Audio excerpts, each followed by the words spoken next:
Masagana, masigla at payapa ang baryo Sisidlan. Tila perpektong paraiso na ito para sa lahat. Pinamumunuan kasi ito ng magaling na babaylan. Isang dalaga, maganda at punong-puno ng magagandang katangian.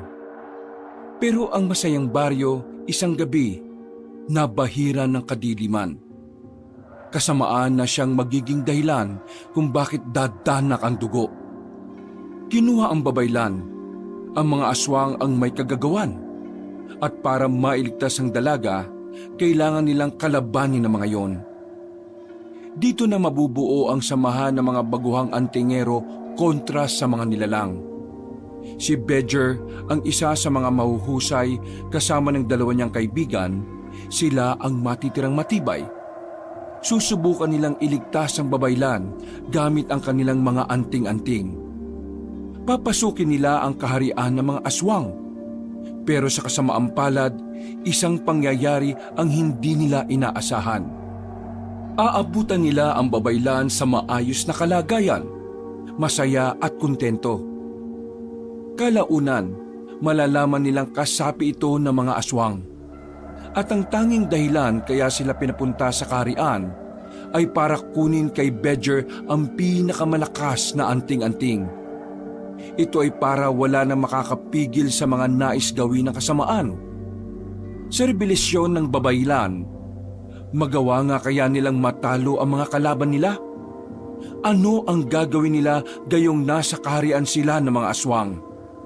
Isusuko nga kaya ni Bedger ang anting-anting? O baka ilalaban nila ito hanggang kamatayan? Ano ang dahilan kung bakit naging kakampi ng mga aswang ang babaylan? Malalaman nila ang dahilan sa paglakad ng kwento hanggang sa dulo. Isang dahilan na muntikan na silang malinlang.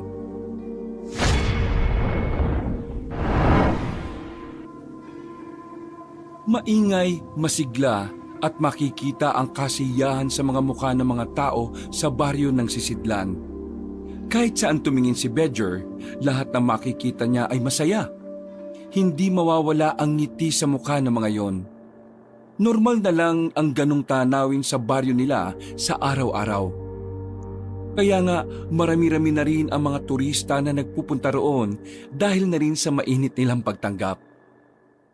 Mamayang gabi, sumama ka sa akin ha. Merong ritual na isasagawa ang babaylan para mas lalo pang dumami ang mga turista na dumadayo rito. Bakit pa mas gusto nilang may mga dumadayo dito Nag-iwan lang naman ng mga kalat ang mga yun. Nung nakaraan, nag-camping sa baba ng burol. Mga walang hiya, iniwan lang yung mga pinagkalatan. Roger, bibig mo. Nakakasira sa imahe ng baryo kapag narinig ng ibang mga paraan mo ng pananalita ha. Umayos ka naman.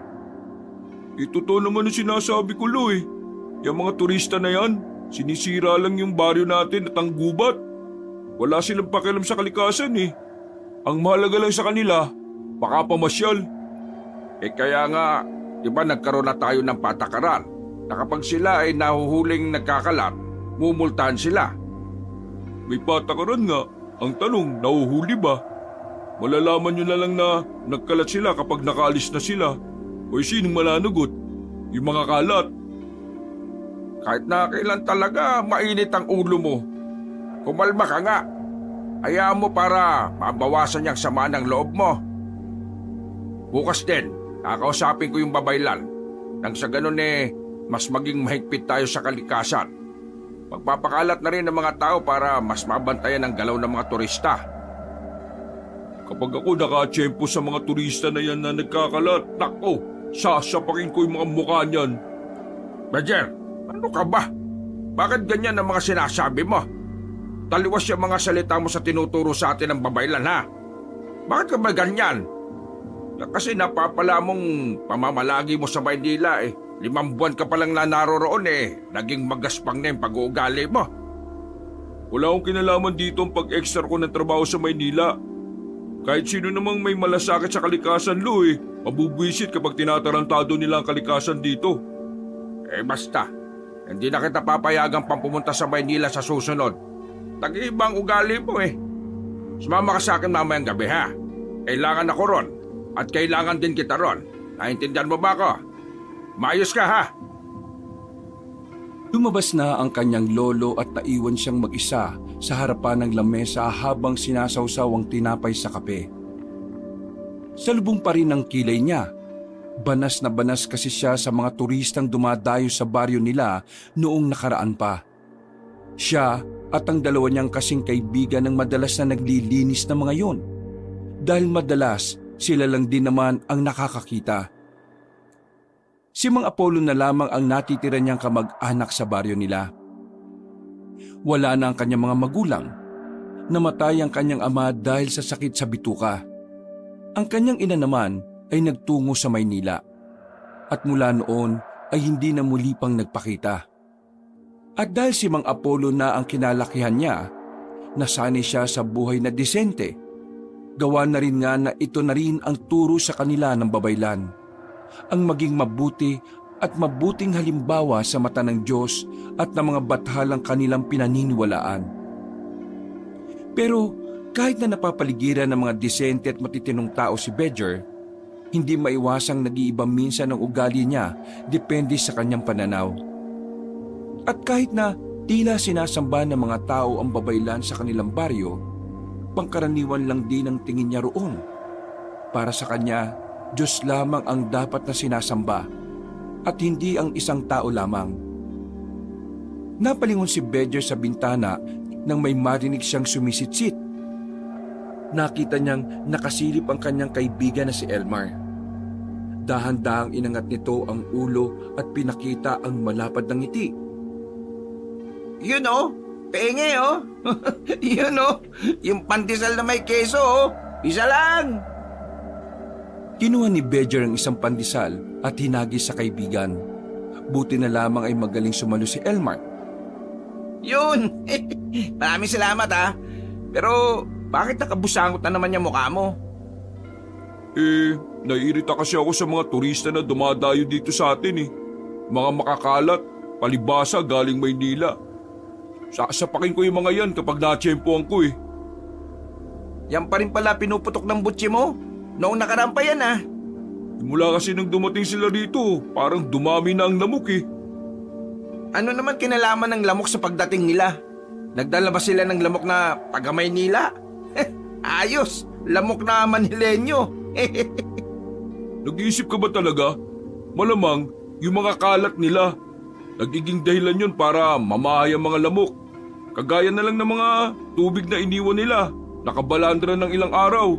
Nangingitlog ang mga lamok dun eh. Hindi mo ba pinag-aralan yun? Ha? Absent yata ako nun. Ano bang kailangan mo? Nandito ka kaaga-aga. Si Rico. Oh, may nakikita ka bang Rico dito? Wala. Pero ikaw ang kailangan ni Rico. Ha? Ano na naman? Natuklaw siya ng ahas ngayon. Napatayo si Bedger at naibuga pa ang iniinom na kape. Bigla itong nataranta. Hinawakan agad ng binata sa kwelyo si Elmar dahil sa inis. Natuklaw ng ahas si Rico tapos ang daldal mo pa dyan? Sira ulo ko pala talaga eh no? Tara na nga kasi ang dami mong pang sinasabi. Hindi na sila nagsayang ng oras. Nagmamadali silang tumakbo patungo sa bahay nila Rico. Nang dumating sila roon, ay nasa bakuran ng kanilang kaibigan. Nakaupo sa hagdanan sa tapat ng pinto at medyo namumutla na. Kahit kailan talaga, Elmar, ang kupad mong utusan. Pre, Bedger, tulungan mo naman ako. Nakagat ako ng ahas eh. Sige, dito ka sa lamesa. Umiga ka. Teka, dala ko naman ng mga gamit ko eh. Elmar, kuha mo nga ako ng ningas tapos sindihan mo. Kailangan ko ng apoy. Rico pre, isang banda yung kagat. Dito, ayan. Nakita ni Bedger ang dalawang malaking butas sa binti ng lalaki. Unang tingin niya pa lang, naginala na siya na baka hindi ahas ang kumagat kay Rico. Pero hindi na muna niya yun inintindi. Mas inuna niyang inisip na maalis kung anumang kamandag ang meron sa kagat na yon. Nang makapagsindi na ng apoy si Elmer, kinuha ni Bedger ang garapon na kasing laki lang ng maliit na baso ang bunganga. May kung anong langis siyang ipinahid at saka may nilagay din siyang parang tawa sa garapon. Nang mapainit na ang bagay na yon, itinakip ni Bedger ang garapon sa mismong kinagatan umano ng ahas. 2 minutong diniin ni Bedger ang garapon hanggang sa makita na nilang nagkulay ubi na ang parting yon. Hindi na nagsayang ng pagkakataon si Bedger. Hinigop niya mano-mano ang kinagatan ng ahas. Tumigil lang siya nang mawala na ang pagiging kulay ubi nito. Pagkatapos, kinuha naman ni Bedger ang lambanog at yun ang ipinangmumog nito ng 4 na beses. Sigurado ako, wala na yung kamandag niya. Nahigop ko na lahat eh. Pero nagtataka ako, bakit parang iba ang lasa kumpara sa kamandag ng ahas? 15 anyos pa lang noon si Bedger ay natutunan na niya ang pag-alis ng kamandag sa kinagatan ng ahas. Isa ito sa naging sideline niya at hanggang sa mga puntong ito ay napapakinabangan niya pa rin ang kakayahan niyang to. Ano ba kasing nangyari? Kanina, mga 4:00, sinubukan kong maghanap ng tuyong kahoy. Tapos, nagulat na lang ako. May kumagat sa paa ko. Hindi naman siya dumugo kanina eh. Akala ko nga wala lang. Tapos ngayon, 7:00, sumakit na. Ibig mong sabihin, may 3 oras bago mo naramdaman yung kamandag? Oo eh. Hindi ba normal yon? Hindi. Kadalasan ng mga ahas na may kamandag, kapag kinagat ka, maya-maya lang ramdam mo na eh. Tingin ko, hindi naman ahas ang kumagat sa'yo. Hindi rin lasang kamandag ng ahas ang nalasahan ko eh. Baka lason. Ha? Lason? Ano namang hayop ang kakagat sa akin na may lason? Agatin kita, may lason ako eh. Oo, hayop ka eh. Tagal-tagal mong bumalik, nakakabisit ka. Alam mo naman kasing makakalimutin niyang si Elmer eh. Kahit nga rin ikaw eh, nakakalimutan mo ring makakalimutin ako. Sus, ang mahalaga ngayon, nasa maayos ng kalagayan si Rico. Mamaya pre, kapag nakalipas na ang 1 oras, magpakulo ka ng dahon ng bayabas ha, tapos inumin mo yun. 2 araw, 2 beses kada araw. Sige pre, maraming salamat ha. Buti na lang talaga marunong ka sa mga ganito eh no? Salamat ka mo sa akin kasi ako tumawag sa kanya. Di salamat. Welcome pre. Ay, siya nga pala.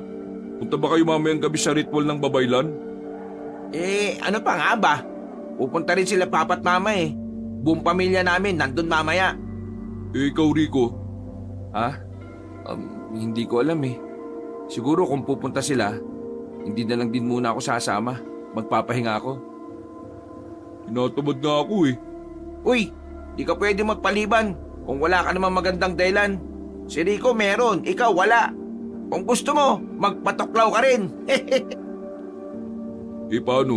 Nakakasawa na kasi. Parang wala namang nangyayari sa buhay natin dito sa baryo. Masaya nga. Parang wala namang pag-unlad. Hindi ka ba kakarmain sa mga sinasabi mo pre? Labag sa turo ng babaylan ng hindi pagiging mapagpasalamat sa kung anong buhay ang meron tayo ngayon. Hindi ko alam. Ito nararamdaman ko pre. Sa Maynila talaga ang buhay. Magulo at maingay doon pero doon talaga ang maraming oportunidad pre. Nagkatinginan si Rico at Elmar. Napailing na lamang ang dalawa. Tutol kasi ang mga ito na manirahan sa Maynila. Para sa dalawa, mas maganda ang buhay na tahimik at malayo sa mausok na syudad. Pasensya na pre pero dito talaga gusto kong buhay eh. Gusto kong maging antingero. Sa katunayan, sasama na nga ako sa training sa susunod na araw. Antingero? Di ba, pangarap natin maging ganon ng mga bata pa tayo, Bedger? Ewan ko na ngayon. O bakit? Nabago na ba ng Maynila pangarap mo? Tiningnan na masama ni Bedger ang kanyang kaibigan.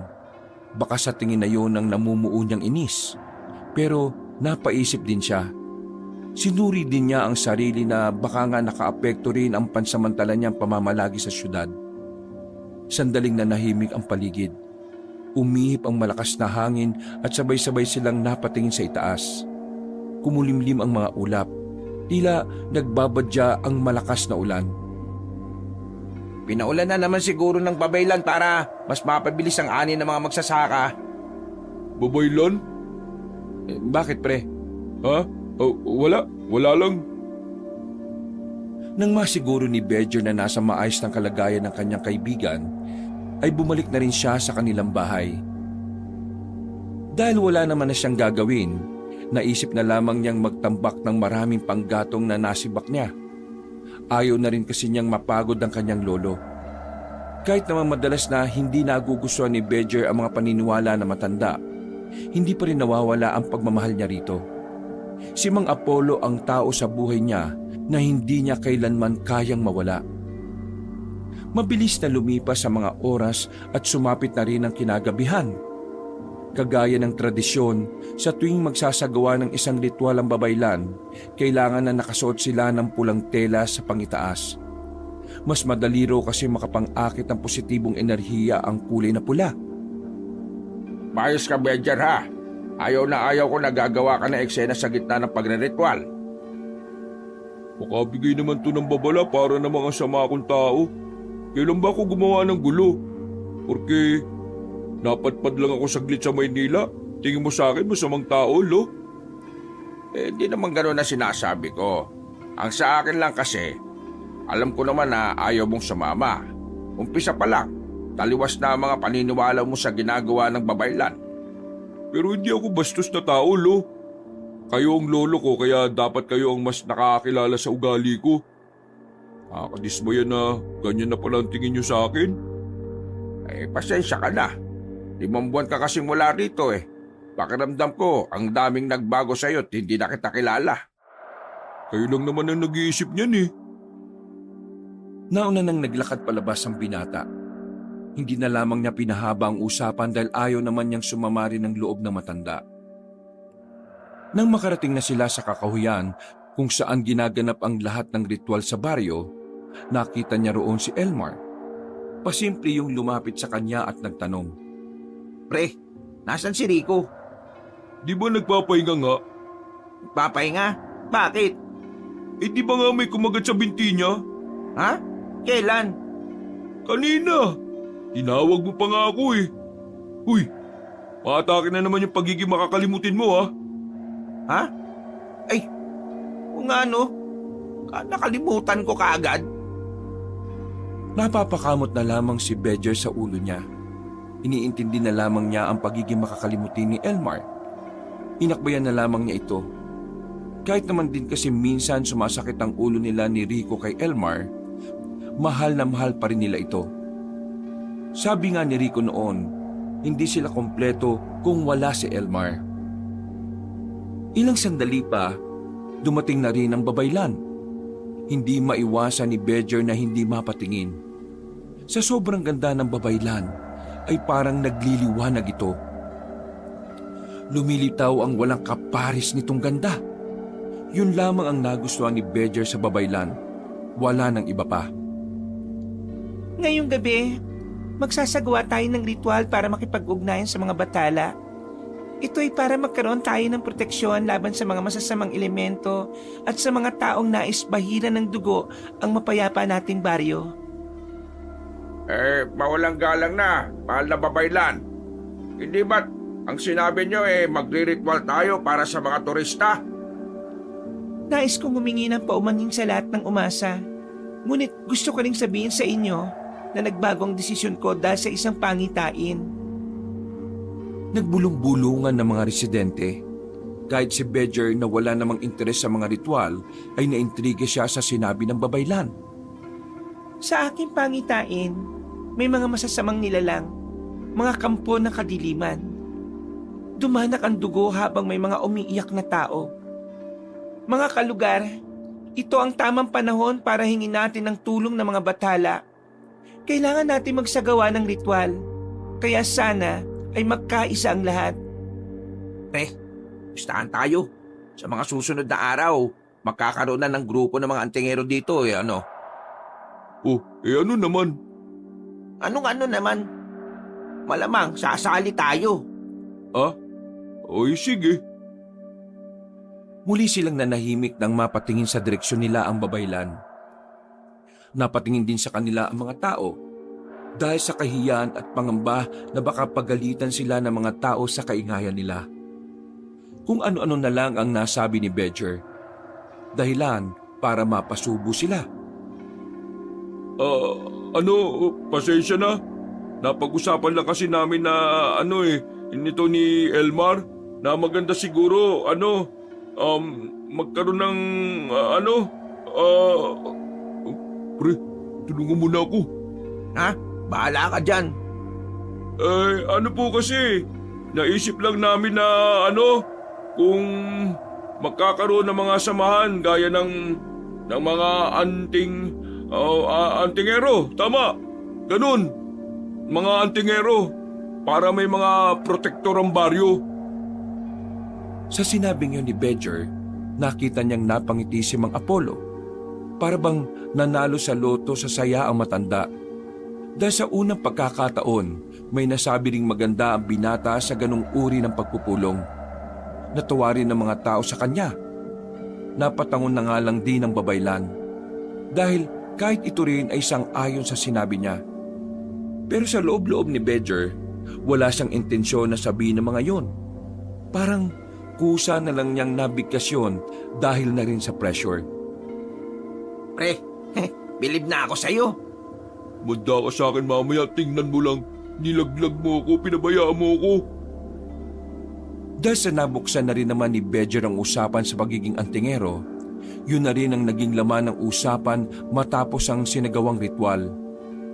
Sising-sisi si Bedger dahil pagtapos ng pagpupulong, kada lalapit sa kanyang mga tao ay pinupuri ang naisip niya. Abo, sobrang talino mo kanina. Tuwang-tuwa ang mga kumpare ko sa iyo eh. Ang sabi pa nila, magiging magaling kang antingero kung ganyan ang pananaw mo. Nako, bilib na bilib talaga ako sa iyo. Hindi niya pinakinggan si Mang Apollo. Hinanap lang niya ang kaibigan niyang si Elmar. Bigla na lamang kasi yung lumayas matapos ang pagpupulong nila. Balak pa naman sana ni Bedger na patikimin ng malakas na batok ang kaibigan niya dahil sa nangyari. Ay, nakikinig ka ba sa akin? Hindi ka ba masaya? Nakikinig naman po ako. Opo, masaya ako. Masaya pala mapuri ng mga tao no? Sinasabi ko naman kasi sa'yo, kapag naging matino kang tao, marami talaga matutuwa sa'yo, apo. Alam mo ba kung anong sinabi ng babaylan kanina sa akin? Ano po? Hindi ka lang daw gwapo, matalino ka pa. Hindi maiwasan ng binata na matuwa ng palihim. May kakaibang dulot sa kanya ang sinabing yun ng babaylan. Bigla na lamang siyang naguluhan kung bakit parang gustong-gusto niya ang mapuri ng dalagang si Marikit. Paano? Auna ka na sa bahay ha. Pupuntahan ko lang mga kumpare ko. May itatanong pa ako para sa mga anting-anting. Sige po, Lo. Nagmamadaling naglakad si Mang Apollo nang may saya sa muka. Isang malakas na batok ang natanggap ni Elmar nang makita niya si Bedger. Napakamot na lamang sa ulo ang binata. Hindi pa sana titigil si Bedger kung hindi lamang dumaan ang matatanda sa harapan nila. Wisit ka? Kung tinulungan mo lang sana ako kanina, hindi sana ako napasubo. Akala ko naman kasi, iba yung sasabihin mo Nanahimik ka kasi. Bigwasan kita dyan Tinan mo ngayon Kala na karamihan dito. Gusto ko talaga yung sinabi ko. Di ba, gusto mo naman talaga magkaroon ng anting-anting? Oo, pero ayaw ko ng mga may grupo-grupo. Pero nang dahil sa'yo, mukhang yun na mangyayari. Kaya mo na, nangyari na Huminga ng malalim ang binatang si Bedger. Pinilit niyang ikalma ang kanyang sarili. Batid niya rin namang wala na ring mangyayari kahit pabugbugin niya si Elmar. Baka kapag naalog ang utak ng kaibigan niya ay mas lalo pa itong maging makakalimutin. Puntahan na natin si Rico. Bakit? Nakagat na naman ba ng kung anong hayop? Wala lang.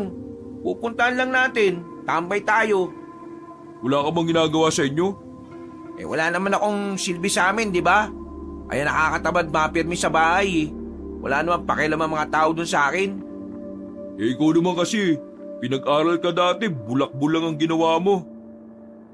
Pero matagal na yun.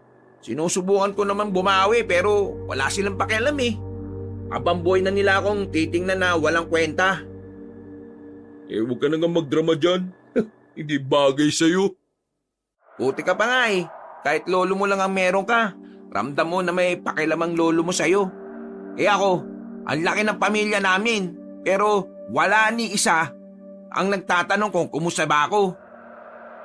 Hindi na lamang kinontra ni Bedger ang sinabi ni Elmar. Hinayaan na lamang niya itong maglabas ng sama ng loob. Hanggang sa kalaunan, bigla-bigla na lamang itong umiyak.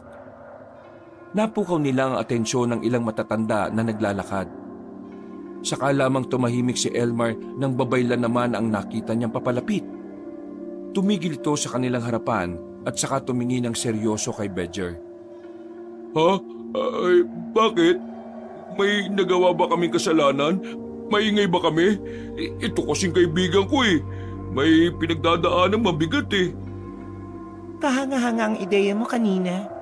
Dahil sa'yo, nagkaroon ng lakas ng loob ang kalalakihan na mapabilang sa antingerong samahan na mabubuo. Gustong-gusto po kasi talaga ni Bedja na makatulong sa kapwa. Matagalan po namin pangarap maging antingero eh. Ang kaso nga lang, wala naman po kaming mahanap na anting-anting. Uy, sinasabi mo, manahimik ka nga. Kayong dalawa, nararamdaman ko na mas magiging maganda ang kapalaran ninyo bilang mga antingero ng baryo. Busilak ang inyong puso. Mataas ang posibilidad na isa kayo sa aasahan ng baryo. Isang matamis na malapad na ngiti ang iniwan sa kanila ng babaylan bago ito tuluyang umalis. Nang makalayo na yon, aamba pa lang si Bedger nang biglang tumakbo na si Elmar. Siraulo talaga yung taong yun. Pinahamak na naman ako. Hindi natuloy ang pagpunta nila kay Rico. Naisip kasi nilang wag na munang abalahin ng binata para makapagpahinga yon ng maayos. Nang makabalik na si Bedger sa bahay nila, wala pa roon ang kanyang lolo. Napatingin siya sa pader kung saan naroon ang larawan ng kanyang lola. Naalala na naman tuloy niya ang sinabi ni Mang Apollo. Nung araw daw kasi, isang antingera ang kanyang lola Kusing. Dagdag pa ng matandang lalaki, ang pagiging antingero ay talaga namang dugunan nila. Kaya naman, si Bedger ang tingin ni Mang Apollo na susunod sa yapak ng kanyang asawa. Tumayo si Bedger at lumapit sa aparador. Binuksan niya yun at nakita niya ang mga lumang gamit ng kanyang lola. Kung hindi lang sana namatay si Kusing, baka yun pa ang magturo kay Bedger. Sa katunayan, si Lola Kusing ang naging idolo noon ni Bedger. Pero mula nang mawala ito dahil sa sakit, nawala na rin ang interes niya sa pagiging antingero. Gusto pa rin naman niya, pero hindi na gaya ng dati na talagang determinado siyang matuto. Nandito ka na pala. Kumain ka na ba? May pagkain dyan sa lamesa ha? Lo, ano palang dahilan ni Lola nung pinili niyang maging antingera nun? Napatigil ang matanda at biglang nawala ang ngiti nito. Umupo si Mang Apollo sa lamesa at sandaling nagsalok ng tubig sa baso. Unang-una, gusto niyang protektahan ang pamilya natin. Noong wala pa kayo, mga bata pa mga magulang ninyo, madalas na maraming aswang dito sa baryo natin. Aswang na naman? Oo. Nako, marami talaga. Nung una, wala namang ginagawang masama mga aswang. Pero nung tumagal parang naisipan nilang bigla na tumikim ng karne ng tao. Magmula nun, dumami na ang kaguluhan. Biglang nagkaroon ng samahan ng mga antingero at antingera.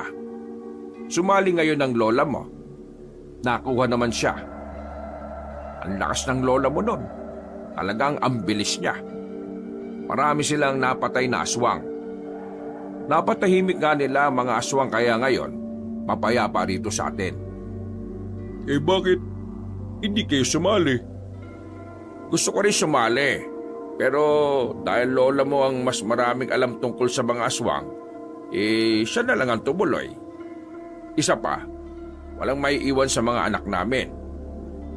Itong kwento ko sa'yo, alam ito ng nanay mo. Wala namang nakwento si mama sa akin dati. Sa bagay, wala namang kasing pakialam yun. Tingnan mo nga tumanda na lang ako ng ganito, hindi na nagpakita pa. Pabulok sana siya sa Maynila. Apo, naiintindihan ko ang galit mo sa nanay mo. Pero sana, huwag kang magtanim ng galit.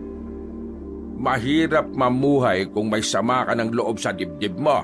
Tatandaan mo yan. Hindi ko naman sinasabing patawarin mo kaagad. Ang gusto ko lang, mas bigyan mo ng puwang ang masasayang bagay dyan sa puso mo. Tumutungo lang si Bedger at saka napasandal na lamang sa pader.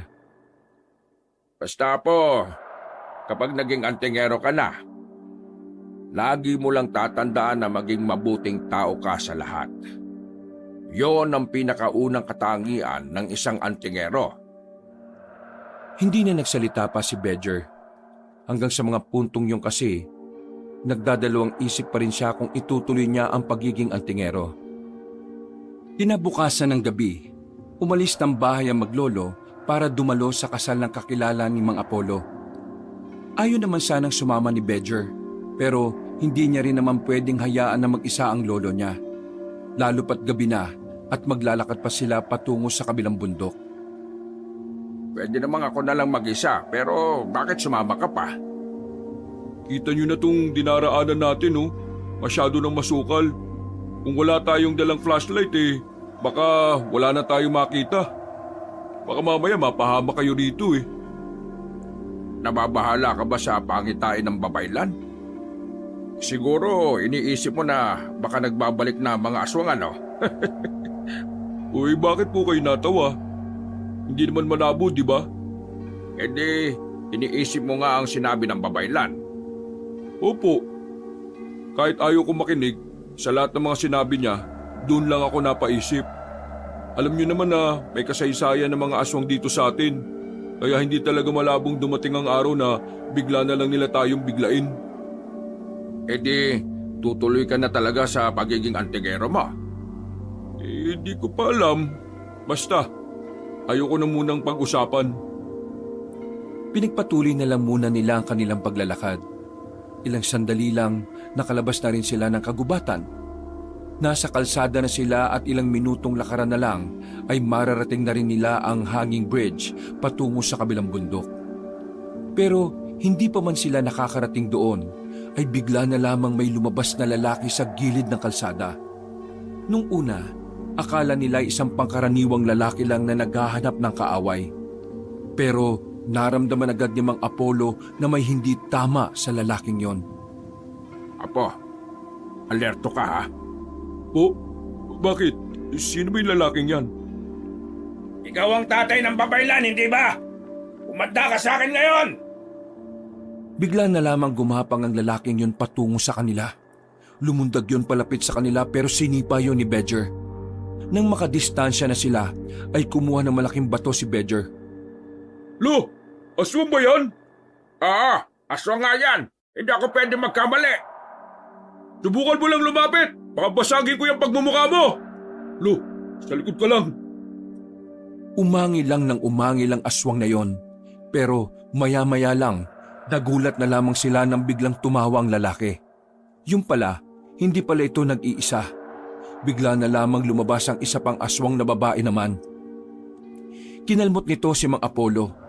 Tinamaan ng matanda sa balikat. Agad namang umagos ang dugo mula roon. Sa galit ni Bedger, binato niya sa muka ang babaeng aswang. Tinamaan naman yon, kaya nahilo-hilo. Nagalit naman ng lalaking aswang, kaya ito naman ang sumugot sa kanila. Pero dahil na rin sa pagnanais na maprotektahan ng kanyang lolo, nagawa niyang sapakin ang lalaking aswang sa panga. Paggewang-gewang ang lalaki sa lakas ng suntok ni Bedger. Nung akala ng maglolo ay doon na matatapos ang lahat. Pero nang tangkain nilang umalis na, may humarang pang ikatlong aswang. Sa puntong ito, alam na ni Bedger na mapapahamak na sila. Lalo na kung sabay-sabay na lulusob ang mga yon. Lo, sorry Lo. Wala akong magagawa. Mararamdaman ang pagiging dismayado at takot sa tinig ni Bedger. Dahil yung isang aswang, nadagdagan pa ng dalawa. 3 aswang na ang nasa harapan niya. Para bang tinanggap na lamang nito ang kapalaran nilang maglolo na mapapahamak na sila. Napapikit na lamang silang dalawa nang maglundagan na ang mga yon palapit sa kanila. Pero nagtaka sila dahil bigla na lamang nanahimik ang paligid. Pagdilat nila, patay na ang mga aswang, pati na rin ang babae at lalaking unang umatake sa kanila. Isang batang lalaki ang nakita nila sa gilid. May hawak itong espada na halos kasing laki lang din ng bata. Ayos lang po kayong dalawa? Maraming salamat, bata. Pero hindi ako ayos. Meron akong sugat sa balikat ko. Iatid ko na lang po kayo sa baryo si Sidlan. Alam mo ang baryo namin? Pinsan ko po ang babaylan po ninyo. Pinsan? Hindi niya nasabi na may pinsan pala siyang bata na mahusay makipaglaban. Naku naman, gayon ka pa namangha. Intindihin na lang muna natin yung sugat mo. Bubuhatin na kita, lolo ha. Hindi na natuloy ang kanilang lakad ng mga sandaling yon. Sa takot na ring baka may ilang mga aswang na ring gumagala sa oras na yon. Minabuti nilang bumalik na lamang sa kanilang baryo. Agad na kumalat sa kanilang lugar ang nangyari. Nagdulot naman ito ng takot para sa lahat. Samantala, matapos malagyan ng paunang lunas ang sugat ni Mang Apollo, dumating na rin ang babaylan sa kinalalagyan nilang tent. Mang Apollo, kumusta po ang inyong kalagayan? Maayos na ako. Kakaunti na lang ang kirot. Salamat dito sa batang pinsan mo. Magaling na, marunong pang manggamot. Papunta na rin po sana ako dito sa baryo ninyo. Ang kaso nga lang, nakita ko silang inaatake ng aswang. Hindi na po ako nagdalawang isip na iligtas sila. Mukhang mangyayari na ang pangitain. Mukhang muli na silang nagbabalik. Kagalang-galang na babaylan. Mukhang ikaw at ang pamilya mo ang punterya ng mga aswang. Ako at ang aking pamilya? Bago kami atakihin ng mga aswang, inakala ng isang aswang si Lolo Apollo ang tatay ninyo. Kagalang-galang na babaylan. Ang pakiwari ko ikaw ang pakay nila. Pero hindi pa malinaw sa akin kung ano ang gusto nilang gawin sa'yo at kung ano man ang nais nilang makuha sa'yo. Kung ano man ang dahilan nila, nasisiguro kong peligro ang idudulot nila sa sangkatauhan. Botchog, total narito ko na rin naman. Ikaw ang nais kong maging pinuno ng grupong bubuin ko ng mga antingero. Sandali, itong batang to, magiging pinuno? Apo, ang ugali mo. Sa edad na 10, marami ng kaalaman si Botchog sa pagiging antingero. Espesyal siya sa lahat. Kaya nasisiguro ko na magagawa niya ng maayos ang misyon na ibibigay ko sa kanya. Tumingin ang babaylan kay Bedger. Nakaramdam naman ng pagkailangang binata kaya tumingin na lamang ito sa malayo. Ikaw, sumama ka sa akin. Ako? May kailangan akong ibigay sa'yo. Nauna nang lumabas ng tent ang babaylan. Sinenyasan naman ni Mang Apollo ang binata na sumunod. Nagkibit balikat na lamang din si Bedger at agad na ring lumabas. Medyo kabado ang binata sa hindi niya malamang dahilan. Nakarating na rin kasi siya sa bahay ng babaylan na tanging mga kilalang tao at mga opisyal lang ng baryo ang tanging nakakapasok doon. Tanggapin mo ito. Nagtatakang tiningnan muna ni Bedger ang kahon na hindi naman kalakihan. Hindi niya yun tinanggap. Naguguluhan kasi siya sa nangyayari. Teka, ano ba yan? Para saan yan? Ikaw lang ang karapat-dapat na gumamit nito. Tanggapin mo ito. Buksan mo. Napilitan na lamang na kunin ni Bedger ang kahon. Pagbukas niya, nakita niya ang kwintas na kulay ginto. Meron itong pendant na bato na kulay berde naman. Nagtatakang binalikan ni Bedger ng tingin ng babaylan. Natawa siya ng bahagya sa iniisip niya. Isasala mo ba ito sa akin? Wala akong pera ha. Kaalis ko lang sa trabaho nung nakaraan Ikaw ang may-ari niyan. Ha? Ako? Teka. Mawalang galang na pero sabog ka ba? Anting-anting yan ng iyong lola Kusing. Kinabiglayo ni Bedger. Ang buong akala niya kasi ay isinama na ang anting-anting na yon sa libing. Bago mamatay ang lola mo, sinabi niya sa lola ko na itago niya ang anting-anting. Alam kasi ng lola mo na marami pang nakatagong kapangyarihan ng anting-anting na lalabas lang sa tamang panahon. Matagal na panahon na itong nasa pangangalaga namin, kahit ang lolo mo ay walang alam dito. Bakit hindi alam ni Lolo ang bagay na ito? Siya dapat ang unang makaalam nito at hindi ako. Sinadyang hindi sabihin ng lola ko sa lolo mo. Dahil noong namatay daw ang lola mo, nagkaroon ng interes ang lolo mo na gamitin ang anting-anting na ito. Pero hindi ito pwede sa kanya. Ang anting-anting na ito ay mas bata ang kailangang gumamit. Dahil kung matanda ang gagamit nito, hindi nakakayanin ang katawan. Kaya ikaw, Bedger, ikaw lang ang nakikita kong pwedeng makagamit ng anting-anting na ito. Ano ba kasing meron sa anting-anting na yan? Sobrang lakas ba niyan? Hindi ko rin alam. Lahat ng kakayahan ko ng panunuri ay ginawa ko na. Pero nanatiling blanco ang pagkakakilanlan ng anting-anting ng lola mo. Wala itong pangalan. Ang tanging paglalarawan lang na meron ito ay nakakatulong itong pabilisin ng katawan ng gumagamit nito. Kung kayo nga hindi alam kung anong meron dyan, ako pa kaya? Ibig sabihin, hindi ko rin yan magagamit kung wala naman akong alam tungkol dyan.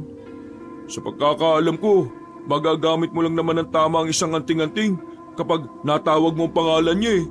Pero ano bang pangalan yan? Hindi natin alam.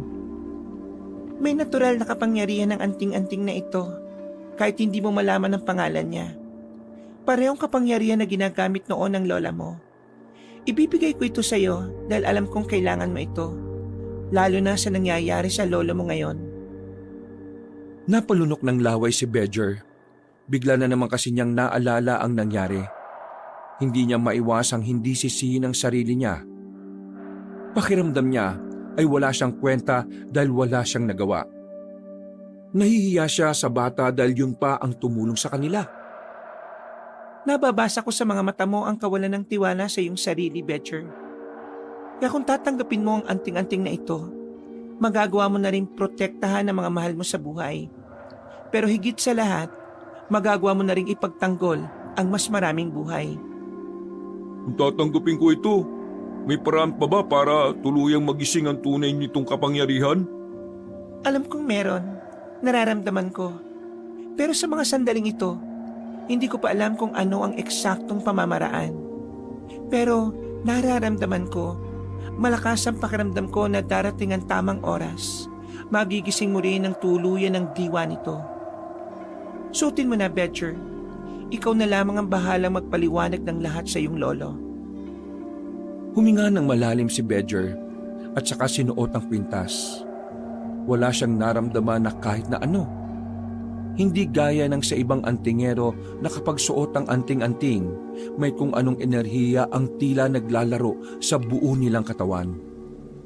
Matapos ang pag-uusap na yon, agad na kinwento ni Bedger kung ano ang napag-usapan nila ni Marikit.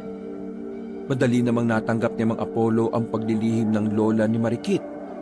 Dahil una pa lang pala, alam na ni Mang Apollo kung nasaan ang anting-anting. Hindi lamang siya nagsasalita. Dahil batid niya na una pa lang na si Bedger ang magmamana nito. Samantala, sa kasagsagan ng gabi, hindi pa rin makatulog si Bedger. Nakabalik naman na sila sa bahay nila.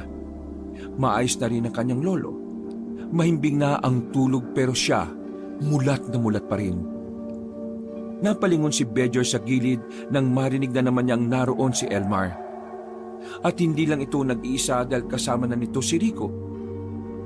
Oh, bakit kayo nandito? Anong oras na? At ikaw, Rico, ayos ka na ba? Mag-ala-gala ka. Huwag kayo maingay ha. Nalaman kasi namin kanina na pinatawag ka ng babaylan. Gusto lang namin malaman kung anong meron. Uy, ikaw anong meron sa inyo ng kagalang-galang na babaylan?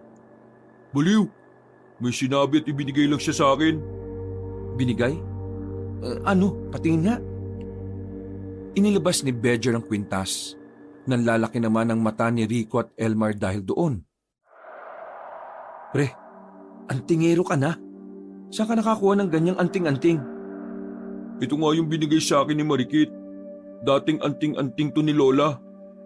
Ayos, di makakasama ka na sa grupo. Di may kapangyarihan ka na rin yan. Nauna mo pa kami ha. Iba talaga kapag dating antingera ang lola eh. Tingin niyo ba masaya ako? Hindi no? Bakit naman? Bigay mo na lang kaya sa akin yan. Walang pangalan ng anting-anting eh. Ibig sabihin, hindi ko naman ito magagamit na maayos. Walang pangalan? Paano yan nagamit ng lola mo noon? Natigil ang kanilang usapan nang marinig nila ang kampana ng baryo si Sidlan. Isa itong hudyat na may nangyayaring masama. Kaya naman nagising ang lahat ng tao. Halos malugmok ang lahat ng tao nang malaman nila na ang kanilang babaylan ay dinukot ng mga aswang. Naalarma ang buong baryo. Sinubukang puntahan ng mga veteranong antingerong kinaroroonan ng babaylan, pero wala na silang inabutan doon. Aligaga ang mga tao, nag-iiyakan na ang iba. May iba rin naman na hinimatay na sa kanilang nalaman. Tila sinasamba ang babaylan sa kanila, kaya ganun na lamang ang pagluluksa ng mga residente. Bakit naman kasi sa ganitong oras pa naisipang mag-ritual sa gubat? Tapos mag-isa lang din siya. Diyos ko, ano na mangyayari sa baryo kung wala ang babaylan? Masyado nyo kasing dinepende mga sarili nyo sa babaylan eh. Kaya ngayon, hindi nyo alam ang gagawin nyo. Oh, saan ka pupunta? Makikibalita. Umalis silang tatlo at nagtungo sila sa lugar kung saan nakatira ang babaylan ng baryo. Pagdating nila roon, ang batang si Botchog ang inabutan nila. Kausap nito ang ibang kapwa antingero. Bata, anong nangyari? Nang tawagin ni Bedger na bata si Botchog, masama ang tingin sa kanya ng mga kalalakihan. Hindi rin naman kasi alam ni Bedger kung anong itatawag niya roon. Kaya napayuko na lang din siya at napakamot sa ulo. Lumabas kanina si Ate Marikit para sana magsagawa ng ritual ng pangitain. Pero pinayagan ko siyang makalabas dahil pinadalan ko siya ng malalakas na anting-anting eh. Pero nagtataka ako, nakalapit pa rin sa kanya yung mga aswang. Sinubukan siyang balikan ng marinig kong mga ingay, pero wala na siya. Sana man lang kasi naganap siya ng makakasama eh. At bakit pa kasi gabi pa? Ang ritual ng pangitain ay ginagawa ng mag-isa sa gabi. Masela nito kaya hindi pwedeng may kasama. Bumuntong hininga na lamang si Bedger. Hindi niya alam kung bakit pati siya nakakaramdam na rin ng stress. Nanatili lamang siya roon. Naghihintay sila ng balita kung anong hakbang ang gagawin ng mga antingerong veterano. Hindi ba tayo alis dito? Wala naman pumapansin sa atin eh. Ano ka ba? Hihintayin nga natin kung anong mangyayari. Nakakapikon. Oh, bakit? Akala ko wala na akong interes sa pagiging antingero na to. Pero nandito na ako. Isa lang ang ibig sabihin yan. Ano? Nakakalimutan ko na yung sasabihin ko eh. Ay, buwisit. Pre, tinatawag ka na yata ng tungkulin eh. Halos 1 oras na rin silang nakatayo roon. Pero wala namang nangyari. Umuwi na lamang sila at natulog. Kinabukasan ay nabulabog na naman sila nang may naglilibot para kalampagin ang bawat bahay.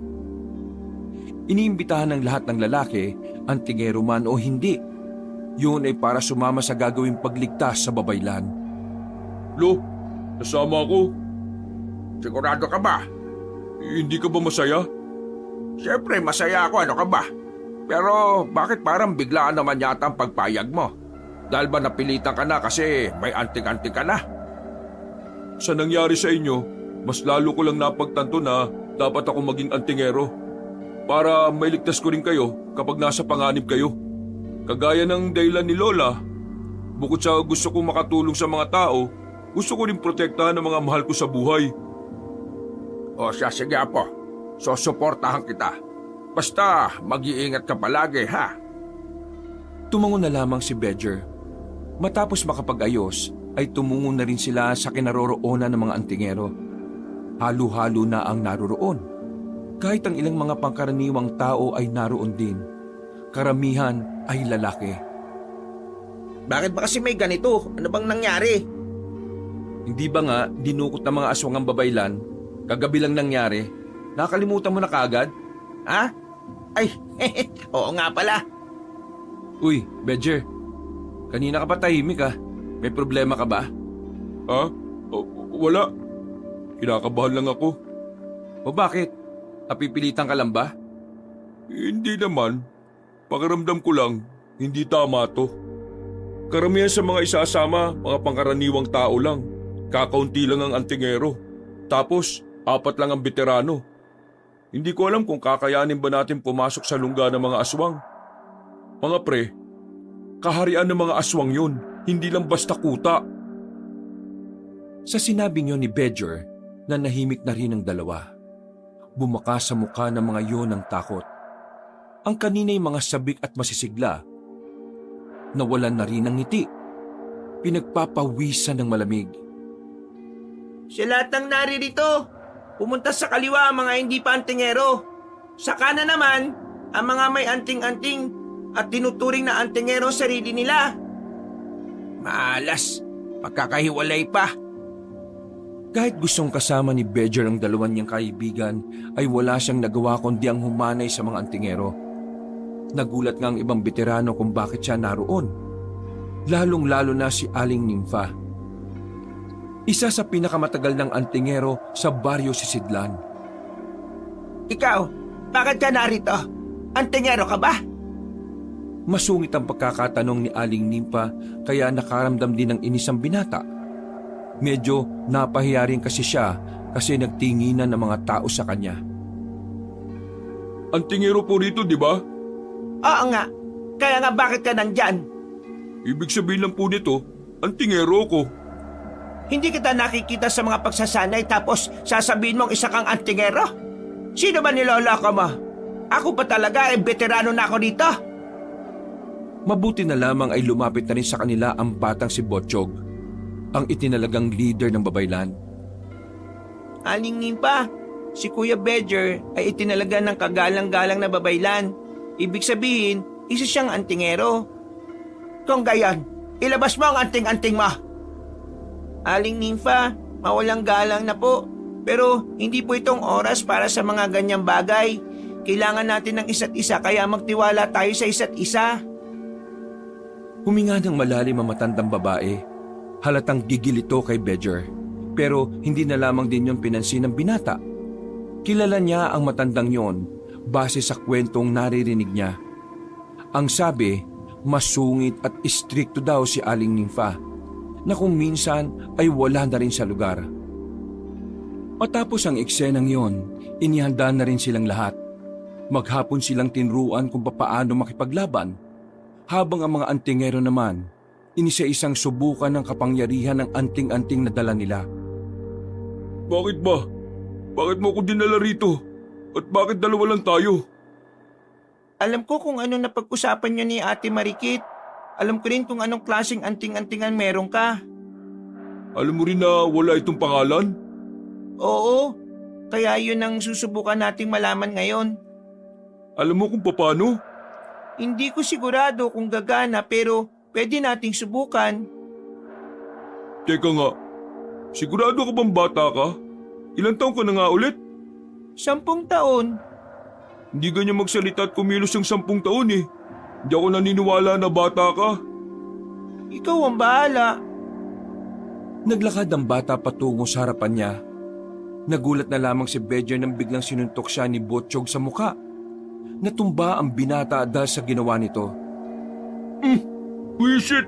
Bakit mo ko sinuntok? Isang paraan para malaman kung gumagana ng anting-anting mo. Ang suntukin ako? Kapag naramdaman ng anting-anting na nasa panganib ang amo niya, kusa siyang nakakaroon ng reaksyon sa nangyari. Pero sa ginawa ko, hinayaan ka lang niyang masuntok eh. Ibig sabihin, tulog ang diwa ng anting-anting at wala pa itong kinikilalang amo. Ang sakit ng suntok mo ah. Pero paano niya ako kikilalanin? Umupo ka at ipikit mo ang mga mata mo. Gagawa ko ng ritual. At habang nakapikit ka, subukan mong isipin na nasa loob ka ng isang bahay na may maraming pinto. Gumawa ka ng matinding konsentrasyon. Sa mga pintong yon, pakiramdaman mo kung alin doon ang dapat mong pasukan. Kapag nakapasok ka dyan, malalaman mo rin ang pangalan niya. At magigising mo na rin ang diwa ng anting-anting. Sigurado kong gumagana ito? Ganitong paraan ang itinuro sa amin ng mga naging guro namin. Wala namang masama kung susubukan natin sa'yo, di ba? Sinunod na lamang ni Bedger ang sinasabi ng bata. Pumikit siya at gumawa ng matinding konsentrasyon. Dinadaman niya ang kalikasan. Tila nakikipag-ugnayan siya sa kagubatan. Naramdaman na lamang din niya ang ritual na ginagawa ng bata. Maya-maya lang, tila may nakita na siyang 4 na pinto. Kahit nakapikit siya, pinakiramdaman niya kung ano ang karapat-dapat sa pinto. Hanggang sa kalaunan, sa pangalawang pinto siya pumasok. Mga ilang sandali lang, nakaramdam na siya ng panginginig. Para bang kinuryente siya sa silid na yon. Bigla na lamang siyang bumagsak at maging si Botchog ay nataranta na rin. Kuya Bedger, naririnig mo ba ako? Oo, naririnig kita. Hindi naman ako bingi, no? Marahang bumangon si Bedger. Tila ba nararamdaman pa rin niya ang kuryente sa katawan niya. Para din ang gaang-gaan niya. Ano? Nakita mo na ba kung anong pangalan ng anting-anting? Nakapasok ako sa pinto, pero wala akong nakitang pangalan. Madilim ang silid eh, tapos nakaramdam na lang ako bigla na parang nakuryente ako. Hindi ba ganun ang nangyari sa'yo? Hindi. Nung napasok ko ang pinto, nakita ko kaagad ang pangalan eh. Hindi ako nakuryente. Pero naramdaman kong parang may nagbago sa katawan ko. May nagbago rin sa katawan ko, parang ang gaan ko. Pero ang gulo pa rin eh. Pasensya na ha. Hindi siguro talaga pwedeng sa'yo yung ganong pamamaraan. Eh anong gagawin ko kung wala namang silbi tong anting-anting na to? Matatawag ba akong antingero nun? Sumama ka sa akin. Mahalaga ang bilang ng isa. May luhilong tumayo na lamang si Bedger. Dahil wala naman silang napala. Bumalik na lamang sila sa kanilang ginawang kampo. Nagpalipas na muna sila ng oras doon. May ilang minuto pa naman bago ang kanilang larga patungo sa kaharian ng mga aswang. Habang nakaupo, nilapitan siya ng 2 niyang kaibigan. Pawis na pawis sa mga yon. Madungis din at mukhang dugyot na rin ang damit. Grabe, nakakapagod pre. Eh ikaw, kumusta? Mukhang ayos naman ako. Namumutla ka pre. May sakit ka ba? Wala nga, ayos lang ako. Pre, sigurado ba talaga nakaharian ng aswang ang pupuntahan natin? Oo, sinabi rin sa akin ni Botchog. Sa isang malayong bayan sa norte, may kaharian daw ng aswang doon. Sabi ni Botchog, kailan lang din daw nalaman ng pamilya nila ang kaharian na yun. Maging sila rin eh, nagulat. Kakayanin naman siguro natin to, ano? Kakayanin natin. Ililigtas natin ang babaylan eh. Bumuntong hininga na lamang si Bedger. Sumasakit na ang ulo niya dahil sa mga nangyayari. Parang ang bilis kasi ng mga kaganapan sa buhay niya.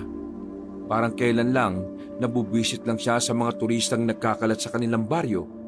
Pero ngayon, nasa peligro ang buhay nila dahil sa nalalapit na paglusob sa kaharian ng mga aswang. Makalipas ang ilang sandali, tuluyan na nga nilang nilisan ang baryo ng Sisidlan. Magkakasama silang nilakbay ang kagubatan.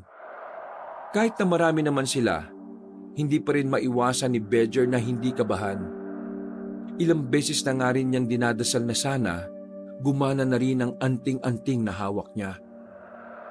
Huwag na huwag kayong iiwalay kahit na anong mangyari ha.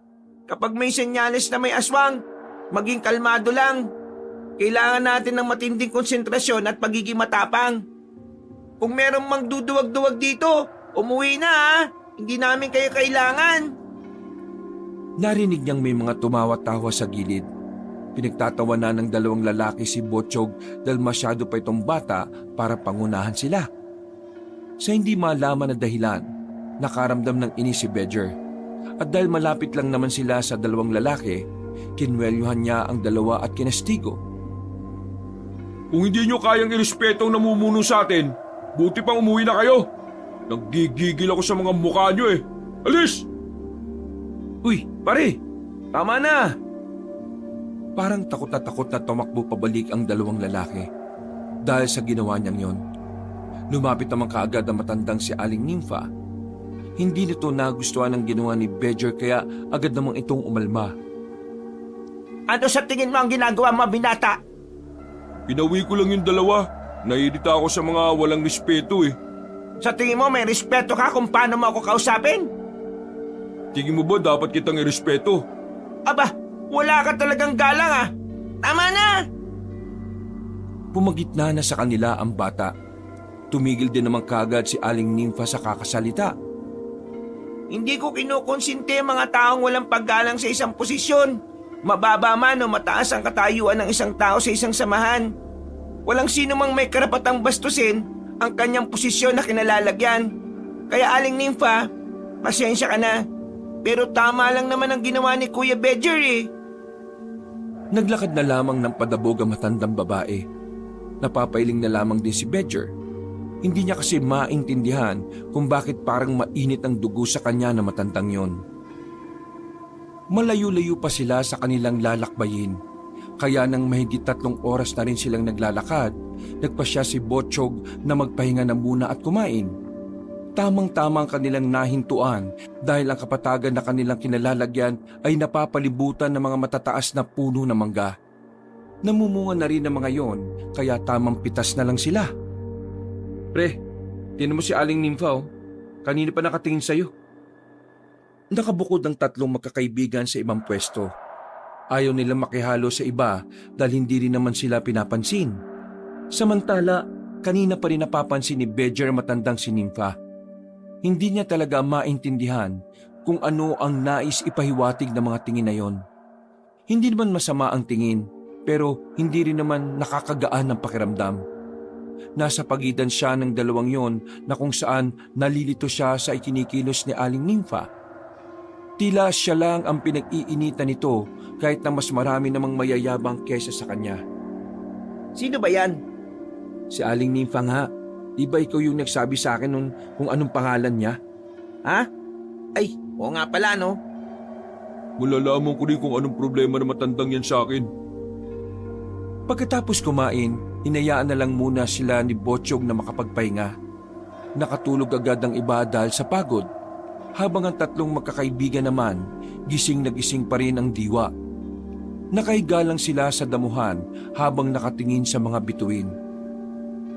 Pre, tingnan mo oh. Kanina pa nun si Aling Nympha. Type na type kaya yata niyan eh. Uy, kilabutan ka nga sa mga sinasabi mo. Sandaling sinulya pa ni Bedger matandang si Nympha. Sa mga puntong ito, nakakaramdam na rin siya ng hindi maganda sa matanda. Naisipan na niyang lapitan yon para tanungin kung anong problema nito. Pero nagulat sila nang may dumating na isa sa mga kasamahan nila. Galing ito sa loob ng gubat.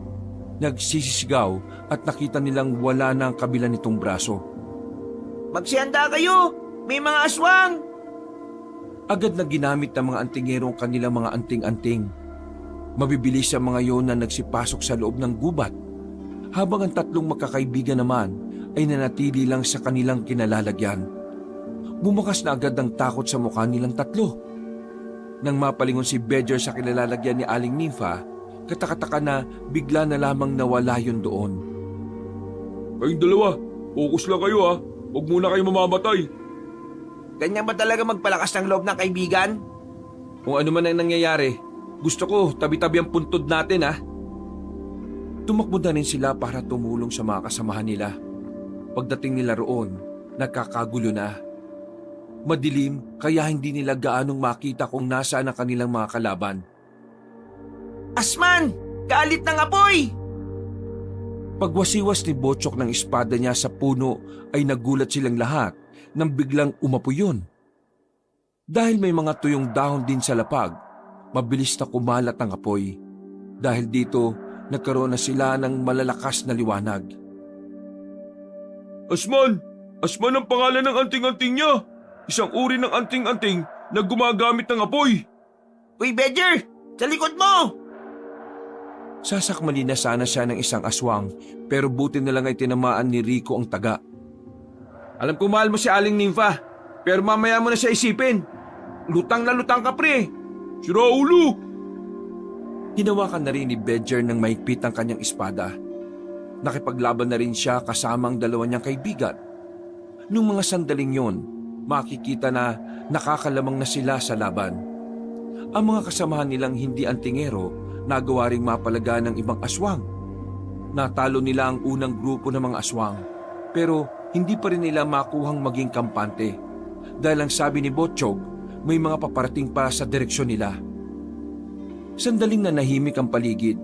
Nakikiramdam lamang sila sa mga naririnig nilang kaluskos. Mga ilang sandali lang, bigla na lamang may humila sa mga paa nila. Isang aswang sa lupa ang umatake sa kanila na kung tawagin ay agwak. Mga aswang na nag-aanyong bayawak. Nakatalo ng magkakaibigan at dali-daling nakaakyat sa puno. Kita nila kung papaano lapain ng mga aswang na yon ang mga kasamahan nila. Habang si Botchog naman, patuloy lang sa pakikipaglaban. Tama! Sila ang kumagat sa pako noon, hindi ahas! Tulungan natin si Botchog! Hindi pwedeng wala tayong gawin! Uy! Sandali lang! Nauna nang tumalo ng binata. Nilapitan niya agad si Botchog. Nakipagsabayan siya sa bata sa pakikipaglaban. Hindi na napapansin ni Bedger na kakaiba na rin pala ang mga galaw niya.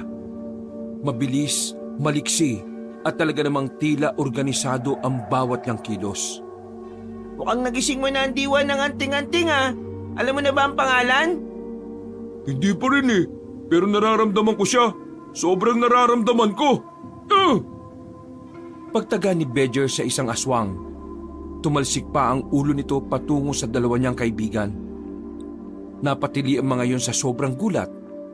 Samantala, walang sinayang na pagkakataon si Bedger at Botchog. Hinarap nila ang mga natitirang aswang at kalaunan lang, naubos na rin nila ang mga yon. Kahit na nanalo sila sa laban na yon, malaking kawalan ng pagkamatay ng halos lahat ng kanilang kasamahan. Kakaiba ang nangyaring yon. Hindi makapaniwala ang batang si Botchog na kahit ang mga veteranong antingero ay namatay rin. Bakit? Anong ginagawa mo? Iniisa-isa ng bata ang bawat bangkay ng mga kasama nila. May kung ano itong sinusuri sa katawan ng mga yon. Lahat sila ay nangingitim ang kuko sa palasingsingan. Anong ibig sabihin nun? May gumamit ng itim na salamangka sa kanila, kaya sila namatay. Dahil ang salamangkang yon ay nagdudulot ng kalituhan sa utak ng tao. Ibig sabihin, kapag nasa ilalim ka ng itim na salamangka, sa paningin mo nasa malayo pa ang kalaban. Pero sa realidad, nasa harapan mo na. Isang mataas na uri ng hipnotismo, na tanging mga bihasa lamang ang may kakayahang gumawa nun. Ibig sabihin, itong mga aswang na to, may kakayahan din gumamit ng mga itim na salamangka? Oo, kasi sa kanila naman talaga galing ang mga itim na salamangka Pero ang ipinagtataka ko, bakit hindi kayo naapektuhan? Ako kasi, meron akong anting-anting na pangontra sa mga itim na salamangka kayo? Itong sa akin, pangontra daw to ni Mama. Bigay sa kanya ng dating babaylan. Eto naman sa akin, hindi ko na maalala kung saan to galing. Basta ngayon ko lang naalaman na meron ako nito, kung di pa to nangyari. Ang mga anting-anting na yan ay dihiti mong pangontra nga sa mga hipnotismo. Kaya kayo nakaligtas kanina. Pero ikaw, Kuya Bedger, Hindi ako tinablan. Siguro dahil sumabay na nagising ang diwa ng anting-anting. ganun pa man, ang mahalaga ay buhay tayo. Yun nga lang, sa alos 40, 4 na lang tayong natira. Si Aling Nympha. Yee! Uy, maayos ka nga. Sinuyod nila ng tingin ng paligid pero hindi nila makita matanda. Mga ilang sandali lang, naririnig na nila ang tinig nito na tinatawag sila. Dali-dali silang hinanap ang matanda. Naabutan nila yon na nakaupo at nakasandal na sa isang puno. Dumudugo ang kaliwang kamay nito. Agad nilang nilapitan ang matanda at saka tinulungan nito makatayo. Tinapala naman ni Rico ng tela ang kamay nito para tumigil na rin ng bahagya ang pagdurugo. Ano ba nangyari? Akala ko'y patay na ako. Huling pagkakaalala ko para akong nahilo. Tayo na lang pong natitira sa samahan. Napatay ang mga kasama natin dahil sa itim na salamangka. Isang mataas na level ng hipnotismo ang ginawa nila. Isang mataas na level ng hipnotismo? May kasama silang aswang na gumawa nun? Opo, Aling Nympha. Buti na lang, hindi kami tinablan lahat. Kaya niyo pa po bang maglakad? Kailangan na po natin makaalis dito. Tutuloy na tayo kahit tayo lang. Wala po tayong magagawa kundi ang tumuloy eh. Habang tumatagal, mas lalong nalalagay sa panganib ang buhay ng babaylan. Kahit na masakit para sa kanila na iwan ang bangkay ng mga kasama nila, tiniis na lamang nila yon dahil hindi sila pwedeng tumigil. Sa mga nakalipas na sandali, wala na silang nakaingkwentrong mga aswang. Inabot na sila ng umaga sa kagubatan. Mabuti na lang ay may mga nadaanan silang mga pagalag-galang manok. Yun na lamang ang ginawa nilang agahan. Habang nagpapahinga sa gilid ng malapad na puno, pasimpleng tiningnan ni Bedger ang matandang si Nympha. Bigla na lamang kasi siyang naghinala sa pagkatao na matanda. Para bang naramdaman na lamang niya na merong mali rito. Hindi niya lamang matukoy kung ano. Kukuha lang ako ng mga tuyong sanga. Mauubos na yung baga, hindi pa naluluto yung manok eh. Sige, sasamahan na kita. Naglakad ang dalawa. Nang medyo makalayo na sila, saka binuksan ni Bedger ang usapan. Pre, napapansin mo rin ba na parang may kakaiba kay Aling Nympha? Oo pre. Baka sabi mo na naman na may gusto sa akin, sasapakin na talaga kita. Hindi pre. Napaisip din kasi ako eh. Wala naman siyang sinabi sa atin na may pangontra siya sa itim na salamangka. Pero papaano siya nakaligtas? Sinasabi mo bang si Aling Nympha ang gumawa ng hipnotismo? Eh di ba sabi ni Botchog, aswang lang ang may kapangyarihang gawin yon? Hindi naman aswang si Aling Nympha. Oo nga, pero kahina-hinala kasi talaga ang galawan niya eh. Yung tingin pa lang niya, biruin mo ha, kakasimula pa lang ng gulo, bigla na lang siyang nawala. Tapos, nung tapos na ang gulo, saka siya lilitaw. Tapos, yun lang yung sugat niya. Naiintindihan ko na bitira na siya, pero sabi niya, nahilo rin siya at nawala ng malay. Langya, ano yun? Dinaandaanan lang siya ng mga aswang? Ang magandang gawin natin ngayon pre, obserbahan natin si Aling Nympha. Sasabihin ba natin kay Elmar? Wag, makakalimutin yun eh. Baka mamaya makakalimutan niyang bawal ipaalam kung anong napag-usapan natin. Nang makakuha na ng mga tuyong sanga, dali-dali na rin silang bumalik sa mga kasama nila. Kumilos lang sila ng normal. Kahit na napapansin na naman ni Bedger na tumitingin sa kanya ang matanda. Pagkatapos ng kanilang agahan, pinagpatuloy na nila ang paglalakbay. Ayon sa batang si Botchog, malapit-lapit na rin sila sa kaharian ng mga aswang. Maging alerto tayo. Asahan niyo ang posibilidad na biglang tambangan tayo. Kakaunti na lang, makakarating na tayo dun. Mas lalo nilang binilisan ang kanilang paglalakad. Hanggang sa kalaunan ay nakita na rin nila ang isang falls. Ayon kay Botchog, nasa likuran ng talon na yun ang tinuturing na kaharian ng mga aswang. Maingat silang naglakad sa batuhan dahil medyo madulas. Si Bedger na mismo ang umalalay sa matanda. Paraan niya ito para mas maobserbahan niya nang malapitan si Aling Nympha. Paghawak niya sa kamay na matanda, nagtaka siya sa pambihirang lamig ng palad nito. Nang magtama ang tingin nila ni Aling Nympha, bigla siyang may naramdaman na parang may mali. Pero sa tuwing pipilitin niyang isipin kung ano, sumasakit lang ang ulo niya. Nandito na tayo. Umupo na muna sila sa likuran ng halaman. Nakasilip lang sila habang tinatanaw ang tila malapalasyong ang bahay ng mga aswang. Para itong mga gusali sa bansang Greece. Malalapad at malalaki kasi ang mga haligi. Pero ang ipinagtataka lamang nila, wala silang nakikitang nagbabantay sa labas. Hindi tayo pwede magpadalos-dalos. Baka patibong lang yan. Aling Nympha, kayong bitirana, pwede bang ikaw muna ang mauna? Senyasan mo na lang kami rito kapag wala namang kalaban sa tapat ng kaharian? Aba, bakit ako? Kita niyo nang matanda na ako eh. Sa pagkakaalam ko, napakarami niyong alam na taktika pagdating sa paggamit ng anting-anting. Natiti ako na wala namang mangyayari sa inyo sakaling may lumabas na aswang kahit na matanda na kayo. Sige na ho, Aling Nympha. Bakit niyo ba siya pinipilit? May sugat nga siya sa kamay. Kamay ba? Bakit? Kamay ba panlakad niya? Aling Nympha, tara, sasamahan kita. Pumayag na ang matanda. Umalis ang dalawa at napapailing na lamang si Bedger at Rico. Kahit na magaling tong Botsyog na to, bata pa talaga utak niya eh. Hindi mo lang nakahalata sa gusto nating gawin eh, no? Hindi nga siya makatunog sa kakaibang kilos ni Aling Nympha eh. May napapansin nga rin ako kay Aling Nympha eh. O ano yun? Mamaya na lang kapag naalala ko. Ay sus, ang epal mo. Pinagmasdan na lamang ng tatlo ang paglalakad ng matandang babae at ni Botsyog. Nang makarating na ang mga yon sa tapat mismo ng kaharian, sumenyas na rin ang dalawa para lumapit sila. Kahit naligtas doon, masama pa rin ang kutob ni Bedger sa mga sandaling ito. Hindi kasi normal para sa kanya na sa laki ng kaharian ng mga aswang, wala man lang nagbabantay sa labas. Kaya nang naroon na sila, hindi mapakali ang ulo ng binata. Lingon dito, lingon doon. Alasan niyo ang pakiramdam niyo ha. Bata, hindi kaya patibong lang ito? Hindi ito patibong. May nabanggit sa akin ng babaylan noon. Ang mga aswang daw ay nagkakaroon ng pagpupulong tuwing umaga sa araw ng Lunes. Ano ba ngayon? Umaga? Anong araw ang ibig ko sabihin? Lunes po ngayon. Ibig sabihin, malaki ang tsansa na nagpupulong sila. Pagkakataon na natin to para makapasok kaagad. Masama ang kutob ko. Huwag na muna tayong tumuloy. Kutob lang yan. Pero ang pagkakataon na meron tayo minsan lang. Paano kung nasa panganib na pala ang buhay ng babaylan?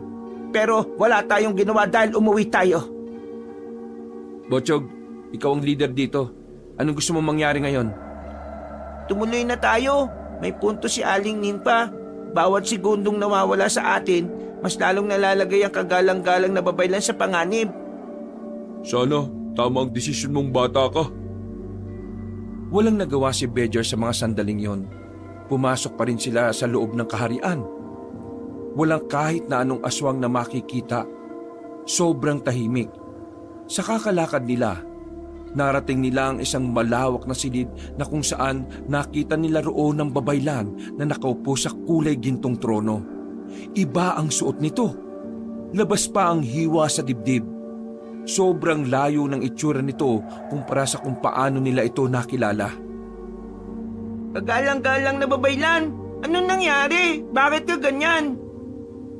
Tumawa ng malakas ang babaylan. Pagkatapos ay tumingin yun ng seryoso sa kanila. Nagulat ba kayo sa revelasyon? Hindi. Hindi mo ito pwedeng gawin. Mga mahihina ang utak ninyo. Hindi nyo man lang nahalata na una pa lang, hindi nyo naman talaga ako kakampi? Anong nangyari?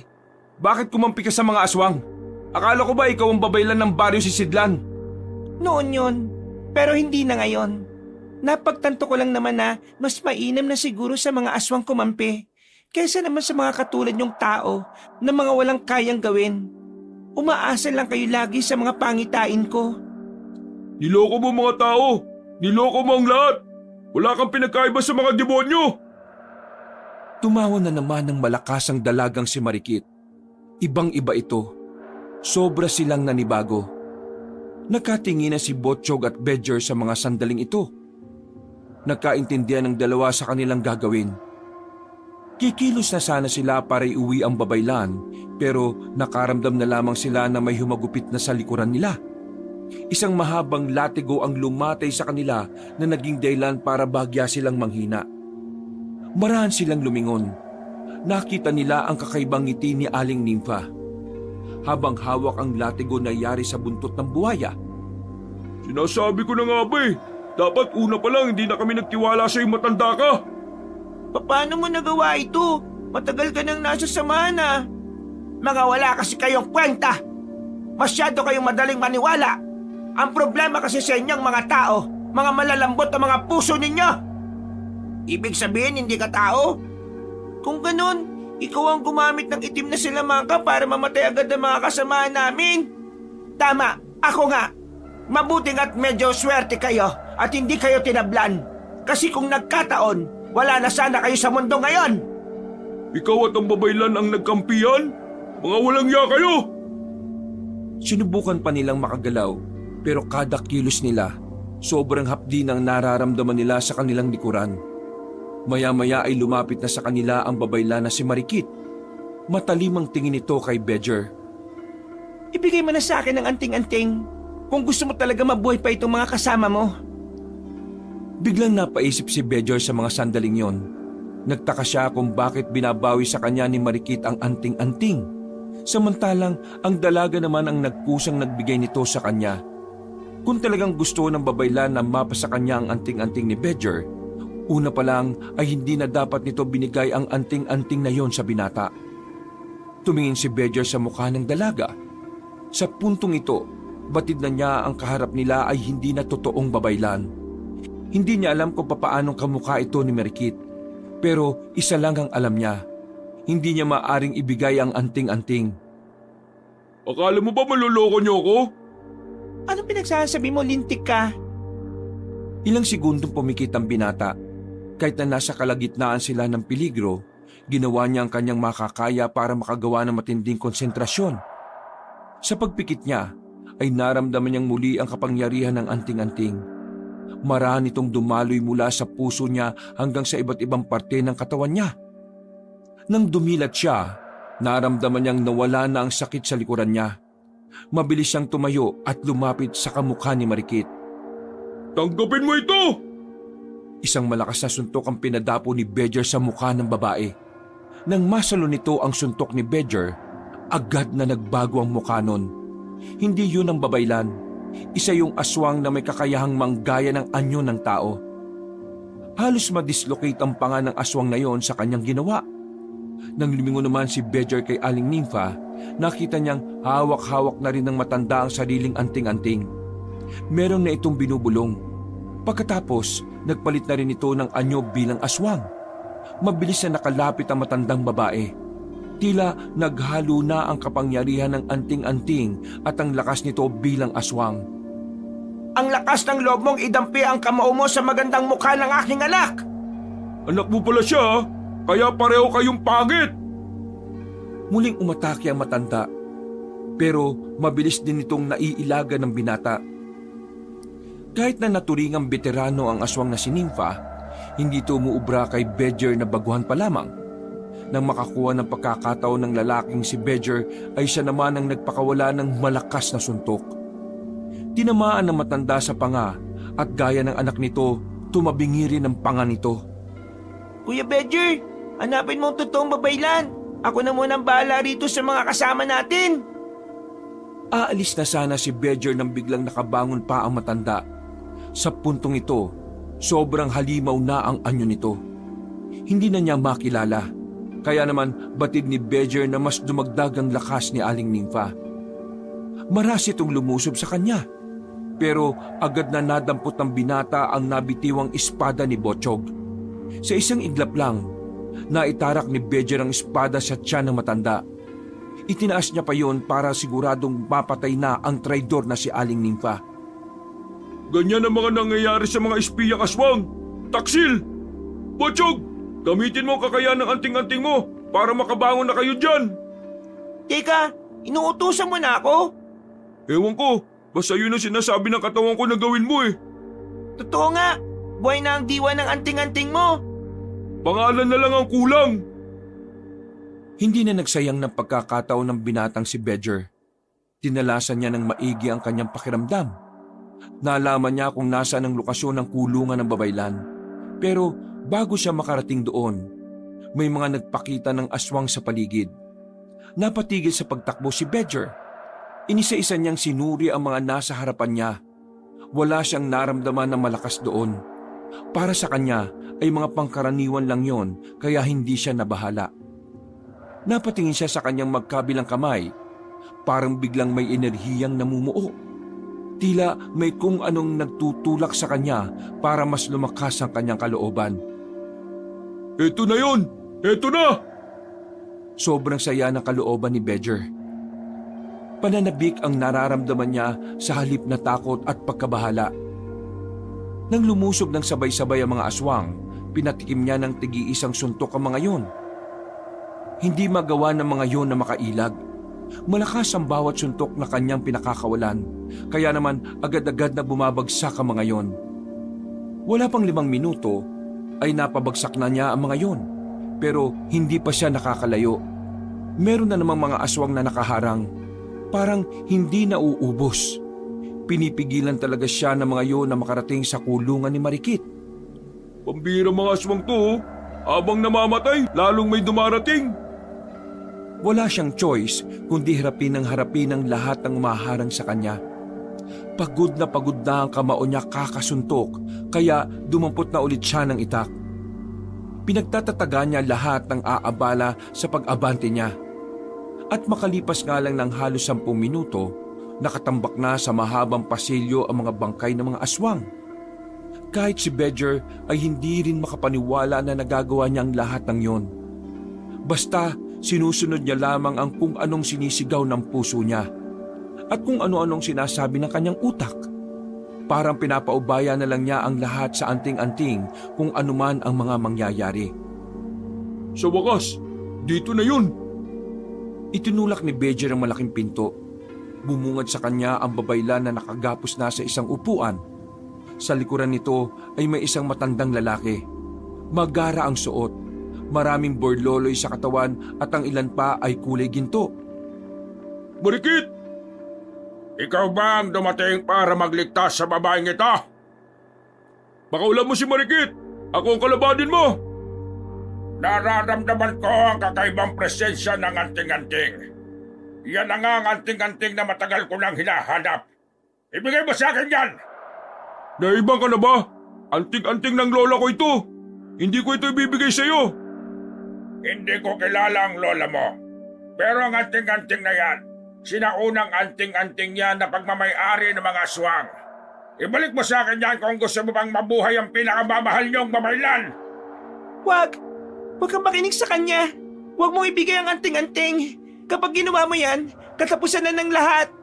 Mas magiging malakas siya kapag mapas sa kamay niya ang anting-anting ng lola mo. Bibilang ako ng 3. Kapag hindi mo ibinigay ang gusto ko, mamamatay ang babaeng ito. 1! Napalunok ng laway ang binata. Biglang nagulo ang utak niya ng mga sandaling yun. Lalo pa siyang nabahala nang makitang nakatutok ang talim ng espada sa liig ng babaylan. 2! Huwag mo ako intindihin, Bedger. Masaya akong mawawala akong parito sa kapakanan ng nakararami. 3! Sandali lang! Bakit? Takot ka bang mamatay ang babaeng ito? Bibigay ko ng anting-anting, pero pakawalan mo muna siya. Tinanggal ni Bedger ang anting-anting sa liig niya para ipakitang handa na siyang ibigay ito. Sa tingin mo ba'y madali ako mahuhuta? Alam kong meron kang binabalak na hindi ko magugustuhan. Buwang ka ba? Bibigay ko na nga ito sa'yo, dami mo pang sinasabi. Pakawalan mo muna si Marikit at ihagis ko ito sa'yo kagad. Hindi ikaw ang magdidesisyon dyan, iha. Hawak ko ang buhay ng babaeng ito. Kaya ako ang may karapatang magsabi kung ano ang dapat gawin. Ihagis mo ang anting-anting sa harapan ko. Saka ko patatakasin ang babaeng ito. Bedger, huwag kang makikinig sa kanya. Sa akin ka makinig. Pasensya ka na, Marikit. Hindi ko kaya mapahamak ka. Inihagis ni Bedger ang anting-anting sa harapan ni Apo Lakay. Siya namang tulak na matandang aswang sa babae palapit sa kanya. Hindi mo dapat ginawa yun. Hindi na rin tayo makakatakas kapag ginamit ng anting-anting. Tumawa ng malakas si Apo Lakay. Para na itong mababaliw ng hawakan na nito ang kwintas na anting-anting. Sa wakas ay nasa akin ka na rin. Magagamit na rin kita at maghahari na ulit ang aswang sa sanlibutan. Tahimik lang si Bedger. Seryoso lamang itong nakatingin kay Apo Lakay. Nang makita niyang susuotin na ni Apo Lakay ang kwintas, mabilis na nakalapit si Bedger sa matandang aswang. Walang ano-ano, isang malakas na suntok ang kanyang pinakawalan sa tagiliran nito. Dahil sa kanyang ginawa, nabitiwan ni Apo Lakay ang anting-anting at muli niya itong kinuha at sinuot. Pasensya ka na, tanda. Pero ang anting-anting na ito ay ako na ang kinikilala. Kahit hindi ko siya suot, gumagana siya sa katawan ko. Habang namimilipit ang matanda, binuot na niya ang babaylan na si Marikit. Mabilis ang ginawa niyang pagtakbo, kaya madali silang nakaalis doon. Nang balikan nila sila Botchog, nakatayo na rin ang mga yon. Aalis na tayo. Hindi tayo makikipaglaban sa pinuno nila. Ang babaylan ang pinakamahalaga. Sinamantala nila ang mga sandali. Nilisan nila ang kaharian ng mga aswang. Habang papalabas sila, naririnig pa nila ang malalakas na angil ng aswang na si Apulakay. Pero hindi na sila nahabol ng mga yon dahil na rin sa lakas ng ginawang suntok ni Bedger. Nang makalayo na sila sa kaharian, nakapagtago na muna sila sa batis. Malayo-layo na yon sa pinanggalingan nila. Kaya kahit na papaano, kampante silang hindi na sila makikita roon. Hingal na hingal sila nang sa wakas ay makapagpahinga na rin. Hawak-hawak pa nila ang kanilang dibdib dahil sa pagod. Ayos lang ba kayo? Oo, ayos lang kami. Pero, alam mo na ba ang pangalan ng anting-anting mo? Bakit? Parang ang lakas-lakas mo. Hindi ko alam. Parang kinokontrol na ng anting-anting na to ang katawan ko eh. Sinasabayan ko na lang siya. Pero hanggang ngayon, hindi ko pa din alam kung anong pangalan niya. Hindi tayo dapat maging kampante. Si Apulakay ay matatanda pa sa mga lolo't lola natin. Ibig sabihin, pwede na rin siyang ituring na immortal. Malakas siya. Kaya niya tayong patayin sa isang iglap lang.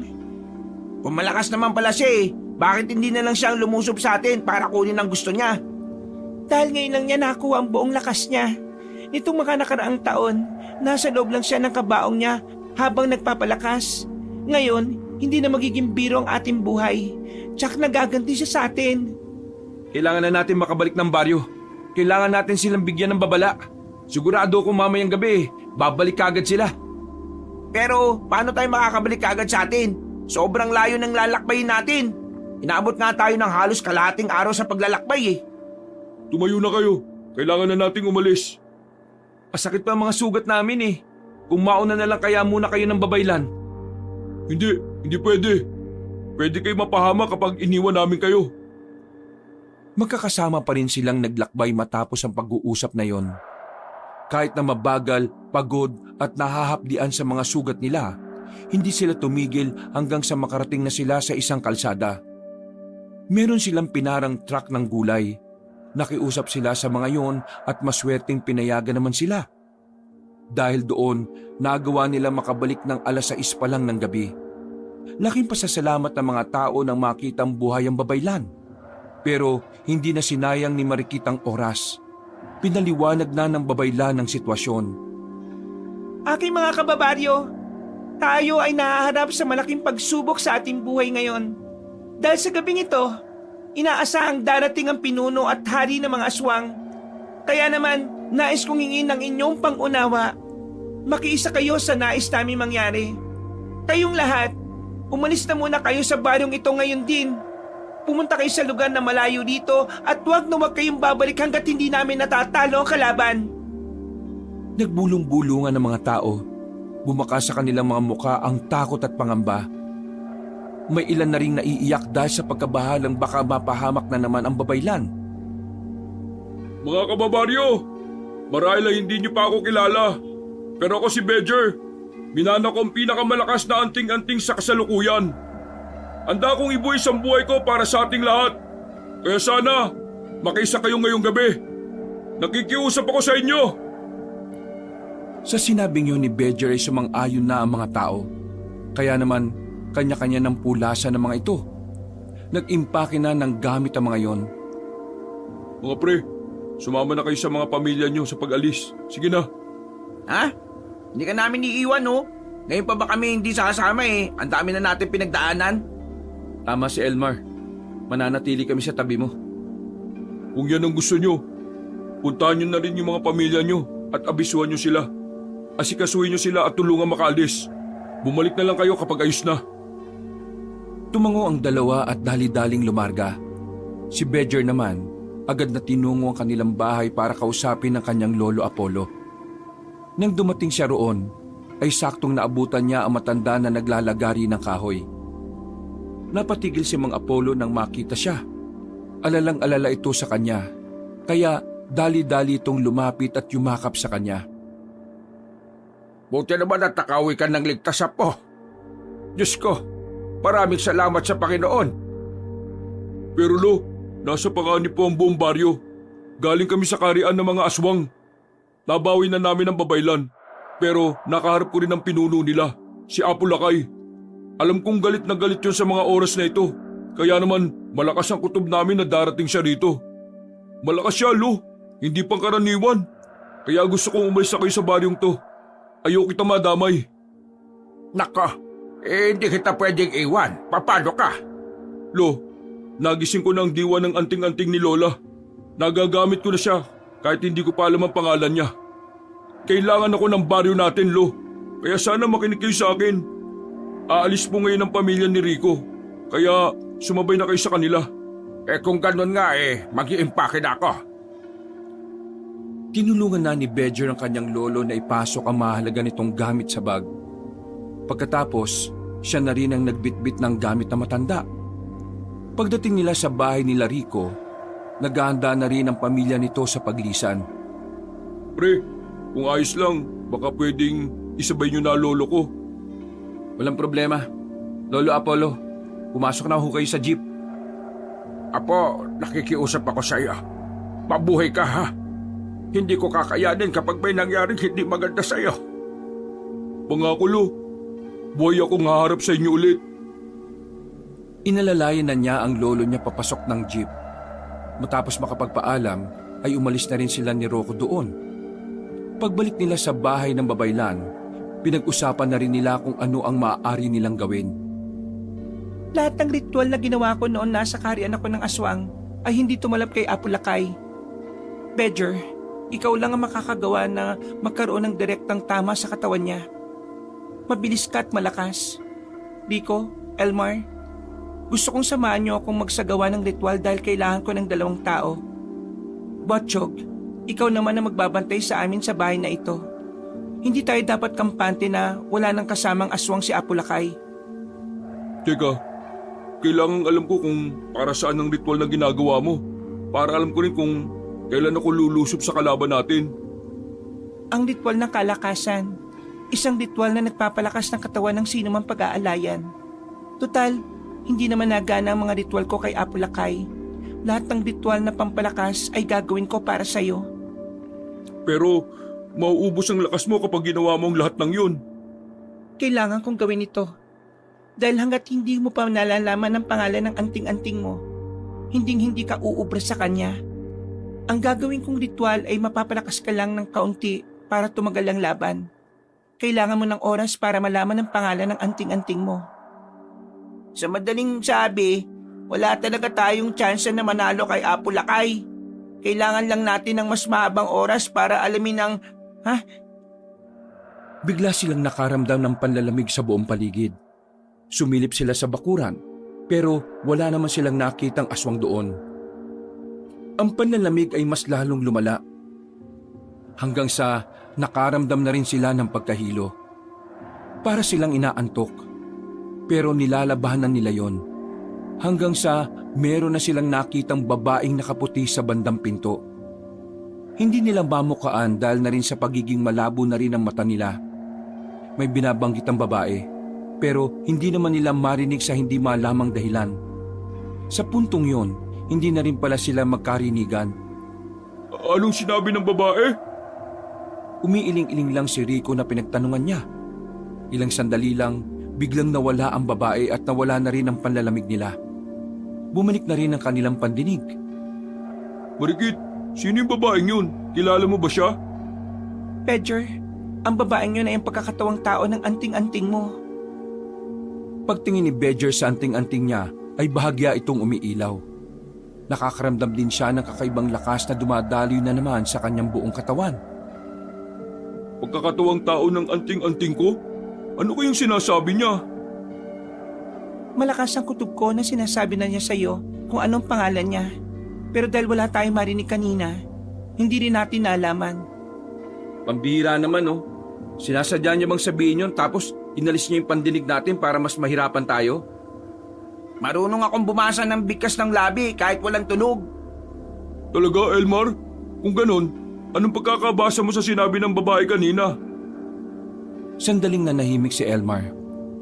Huminga ito ng malalim at napasabunot na lang sa ulo. Alam ko yung kanini. Kaso nakakalimutan ko na naman ngayon. Ay, para ka naman, Timang, oh. Hindi na ako nakikipagbiruan sa'yo, ah. Hindi, seryoso din naman ako eh. Nabasa ko yung sinabi niya. Basta letrang S nagsisimula. Kaso, di ko maalala. Ang lala na ng pagiging makakalimutin mo, pre. Bakit ba kasi tayo nabingi kanina eh? Hindi ang babaeng yun ang dahilan kung bakit nawala ang pandinig natin. Maganda kayo. Kusang nagtindigan na kanila mga balahibo ng maramdaman ng malakas na presensya. Nandito na siya. Alam niyang lilitaw ang katawang tao ng anting-anting kaya kinontra niya ito. Gumawa siya ng itim na ritual para mawalan tayo ng pandinig. Maganda na kayo. Hahanapin ko na siya sa labas. Sinimulan na nila marikit ang ritual na kanilang gagawin. Si Botchog naman ay pumwesto na rin sa bubungan ng bahay, habang si Bedger tumungo na siya sa gitna ng daan. Pumikit siya at gumawa ng matinding konsentrasyon. Napalingon siya sa likuran ng doon maramdaman ang presensya ni Apulakay. Kasual lamang yung naglalakad. Ramdam niya ang pinupukol nitong tingin sa kanya. Ilahangan mo ako kanina. Hanggang ngayon, sobrang sakit pa rin ang suntok mo. Pwede ko bang malaman ang pangalan mo? Bedger! Bedger ang pangalan ko. Malaman mo man lang kung sino ako bago ka mamatay. Lakas ang loob mo. Punong-puno ka ng kumpiyansa, iha. Eh paano kung sa halip na ikaw ang lapitan ko sila, ha? Lumingo na matanda sa direksyon kung saan naroon ang kinaroroonan ng bahay ng babaylan. Sa puntong ito, nakaramdam ng kaba ang binata. Kahit ayaw niyang ipahalata ito, alam na alam ng kalaban niya kung kinakabahan siya o hindi. Pero wag kang mag-alala. Hindi naman ako ang tipo ng kalaban na aatakihin ang walang kalaban-laban. Kaya naman, ikaw ang uunahin kong paslangin. Parang ganito. Sa isang iglap lang, nasa likuran na niya si Apulakay. Bago pa siya makalingon, narinig na niyang tumunog ang buto niya sa balikat. Hinawakan palayo ng matandang aswang. Sa sobrang sakit, ay pinagpawisan siya ng malamig. Agad siyang nakadistansya. Yun pa lang ang ginagawa sa kanya ni Apulakay pero nanghina na siya. Napagtanto ko lang na wala naman pala talagang silbi para sa akin ang anting-anting mo. Dahil hindi ko niya kailangan para matalo kayo. Kasi ikaw mismo na nagmamay-ari dyan, hindi mo magamit ng maayos yan. Kasi hindi mo alam ang pangalan. Tama ba ako, iha? Ngumiti ng nakakaloko si Bedger. Muli itong tumayo ng tuwid na parang wala lang nangyari. Pinatunog-tunog pa nito ang braso. Wala na itong maramdaman na sakit sa balikat niya. Palagay niya, gumagana na ang ritual na ginagawa ng babaylan. Oo nga, at hindi ko alam ang pangalan niya, kaya hindi siya matawag. Pero kahit na ganun, kinikilala pa rin niya ako na bilang tagapangalaga. Apulakay, kung inaakala mong mananalo ka ng walang kahirap-hirap, nagkakamali ka. Dahil pahihirapan kita ngayong gabi. Nakakatuwa ka talaga. Pero sige, kung talagang gusto mo ng laban, abay magbibigyan kita. Pero ang tatandaan mo, iha, kailangan mong manalo. Kasi kapag natalo ka, ang susunod na mamamatay ay ang mga kaibigan mo. Hindi na nagpatumpik-tumpik pa ang matandang aswang. Naging kulay pula na rin ang mga mata nito. Mabilis itong lumundag patungo sa binata. Sa una nitong suntok ay nakailag pa si Bedger pero sa pangalawa, hindi na namalayan ng binata na sa kaliwa pala manggagaling ang suntok. Tinamaan siya sa tagiliran. Tumilapon siya at tumama pa sa hagdan ng bahay. Pero agad naman din siyang nakatayo na parang walang nangyari. Nagtaka bigla si Apulakay kung bakit parang nagawang tiisin ni Bedger ang suntok niya. Kaya naman muli na naman itong umatake. Pinagsusuntok niya si Bedger sa muka, sa katawan at sa kung saan-saan. Pinagbawabalbag niya rin ito pero mas lalo lang itong nagagalit nang makitang nakakatayo pa rin si Bedger. Yun na ba lahat ng kaya mo? Kaya ko pang tumayo, oh! Aba, talagang ginagalit mo ako, ha? Hinawakan ni Apulakay ang kanyang kwelyo.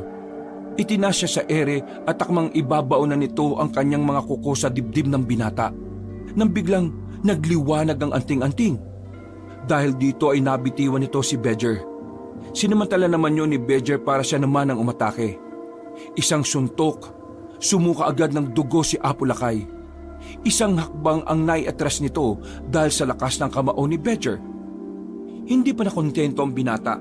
Sinundan niya ng sinundan ng maraming suntok hanggang sa mapansin niyang bumagal na ito. Kinuha naman ni Bedger ang tubo na nakita niya sa gilid. Buong tapang niyang itinarak sa tiyan ni Apo Lakay. Binaon niya hanggang sa tumagos na ang tubo sa likod nito. Hanggang dito na lang ang kasama mo, tanda!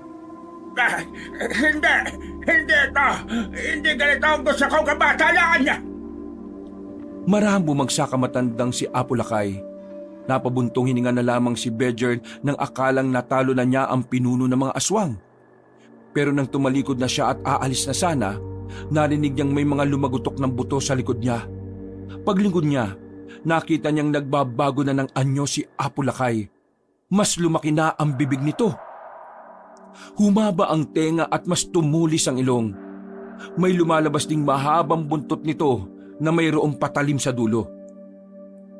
Hindi ako magiging hari ng mga aswang kung matatalo lang ako ng isang katulad mo! Nanlalaki ang mga mata ni Bedger nang dakmain ng aswang ang kanyang muka.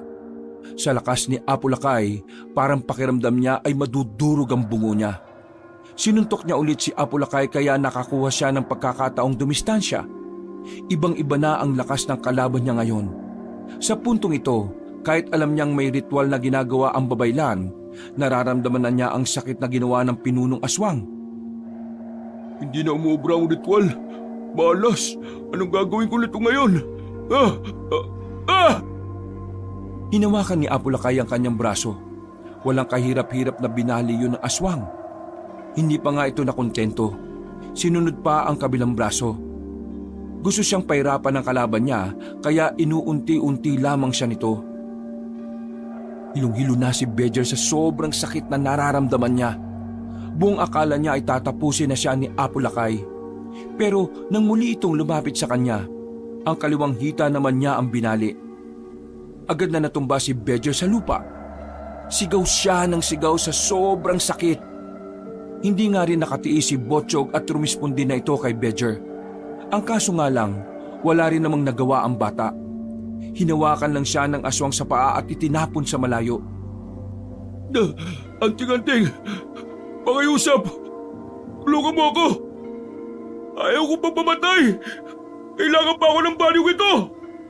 Magpaalam pala sa anting-anting mo! Dahil ang susunod kong gagawin sa'yo, sa langit na ang gising mo, bata! Lumapit na sa kanya si Apo Lakay. Bawat takbang nito ay tila mitsa ng kanyang buhay. Ilang beses siya nagdasal na sana muling magkaroon ng himala. Kung sino-sinong santo na lamang ang tinawag niya. Pero nakalapit na ang aswang. Dinakma siya nito sa ulo at itinaas sa ere. Lumitaw ang buntot ni Apo Lakay na may patalim. Nakatutok na yun sa ulo ni Bedger na anumang oras ay handa ng tumarak. Hanggang dito na lang ang kabayanihan mo! Bagditong antingero! Bago pa magawa ni Apo Lakay ang pagpaslang sa binata, napalingon nito nang biglang tumakbo na papalapit si Elmar. Nagtaka ang aswang pero nanlaki ang mga mata nito nang marinig ang sinisigaw ng lalaking yon. Solona! Solona ang pangalan ng anting-anting mo! Naalala ko na! Labas! Solona! Biglang nagkaroon ng malakas na liwanag na nagmumula sa anting-anting. Dahil sa pagkasilaw, napalayo si Apo Lakay. Silaw na silaw ito. Pansamantala rin itong hindi nakagalaw. Nang mawala ang malakas na liwanag, bumungad sa kanya si Bedger na maangas na ang tindig. Parang wala man lang itong galos. Bumalik na sa dati ang katawan nito. Higit sa lahat, meron itong hawak na punyal na kulay itim. Maraming salamat, Solona! Ngayon, samahan mo akong tapusin ang kasamaan ng aswang na ito! Hindi! Hindi ako matatala! Muling gumawa ng paglusob ang matandang aswang. Pero dahil sa kakaibang liksi ni Bedger sa mga sandaling ito, nagmistula siyang bata na hindi makatama kahit na isa. Papatayin kita! Papatayin kita! Sunod-sunod ang pagkalmot at pagsuntok na ginawa ng aswang. Nang masalag ni Bejer ang kamao nito, agad niyang tinaga ang braso ni Apulakay. Putol agad ang braso na matanda. Dahilan para mapatras na ito at makaramdam ng takot. Umaasa ka lang sa anting-anting ba? Nagkakamali ka. Inaasahan namin ang isa't isa. Dahil ngayong nasa harapan mo ako, iisa lang kami. Siya ay ako at ako ay siya. Kaya paghandaan mo ng susunod kong gagawin. Dahil gigising ka mamaya na nasa impyerno ka na! Manahimik ka! Hindi ka papayag na mapatay mo! Hindi! Hindi! Dali-daling lumapit si Apulakay kay Bejer. Pero hindi inakala ng aswang na ito na pala ang huling pagkakataon na makakaatake siya. Dahil nang tingnan niya si Bejer, naramdaman na lamang niyang nakatarak na sa dibdib niya ang itim na punyal. Otomatikong gumapang ang walang kapantay na sakit sa buong katawan ni Apulakay. Dahilan para agad itong bumagsak sa lupa. Nagsisisigaw, namimilipit sa sobrang sakit. Tila kinakain ng kirot ang buo nitong sistema. Sundan mo na sa impyerno ang mga kasamahan mo! Unti-unting naging abo ang pinuno ng mga aswang. Agad na rin namang lumapit sa kanya ang mga kaibigan niya. Bati na rin si Botchog na kagagaling lang sa pinakadulong bahay. Tapos na. Tapos na ang kasamaan. Mapayapa na tayong muli. Nagawa natin. Nanalo tayo. Nakamit natin ang kapayapaan. Ano nga ulit yung pangalan ng anting-anting mo? Ay sus, kasasabi mo lang eh. Solona. Solona ang pangalan niya. Isang napakagandang pangalan. Nagyakapan na lamang silang lahat ng mga sandaling yon. Sa kanilang pagkakapanalo, ay bumalik na rin ang mga residente sa baryo. Nagkaroon na rin ng bagong samahan ng mga antingero na pinamumunuan naman ni Botchog. Sa nangyari mga kaguluhan, mas naging malapit naman ang kalooban ni Bejer sa kanyang lolo. Mas lalo silang pinagbuklod ng lahat ng kanilang naranasan. Sa ngayon, muling naibalik ang katahimikan sa baryo ng Sisidlan. Maririnig ng muli ang mga taong nakakasiyahan, ang mga sayawan sa mga bakuran, pati na rin ang mga tawanan. At ang higit sa lahat ay ang tradisyonal na ritual na kung saan mas lalong pinapalago ng ritual ang kanilang pamumuhay at agrikultura. Si Bejer naman, mas pinapabuti pa ang kanyang sarili. Masaya siyang kinikilala ang kanyang anting-anting na si Solona. Hindi siya tumitigil sa pagpapaunlad nito. Nang sa gayon, kung sakali mang muling may maghasik ng kasamaan, buong buo na niyang magagamit ang anting-anting na nagligtas sa kanilang lahat. Wakas,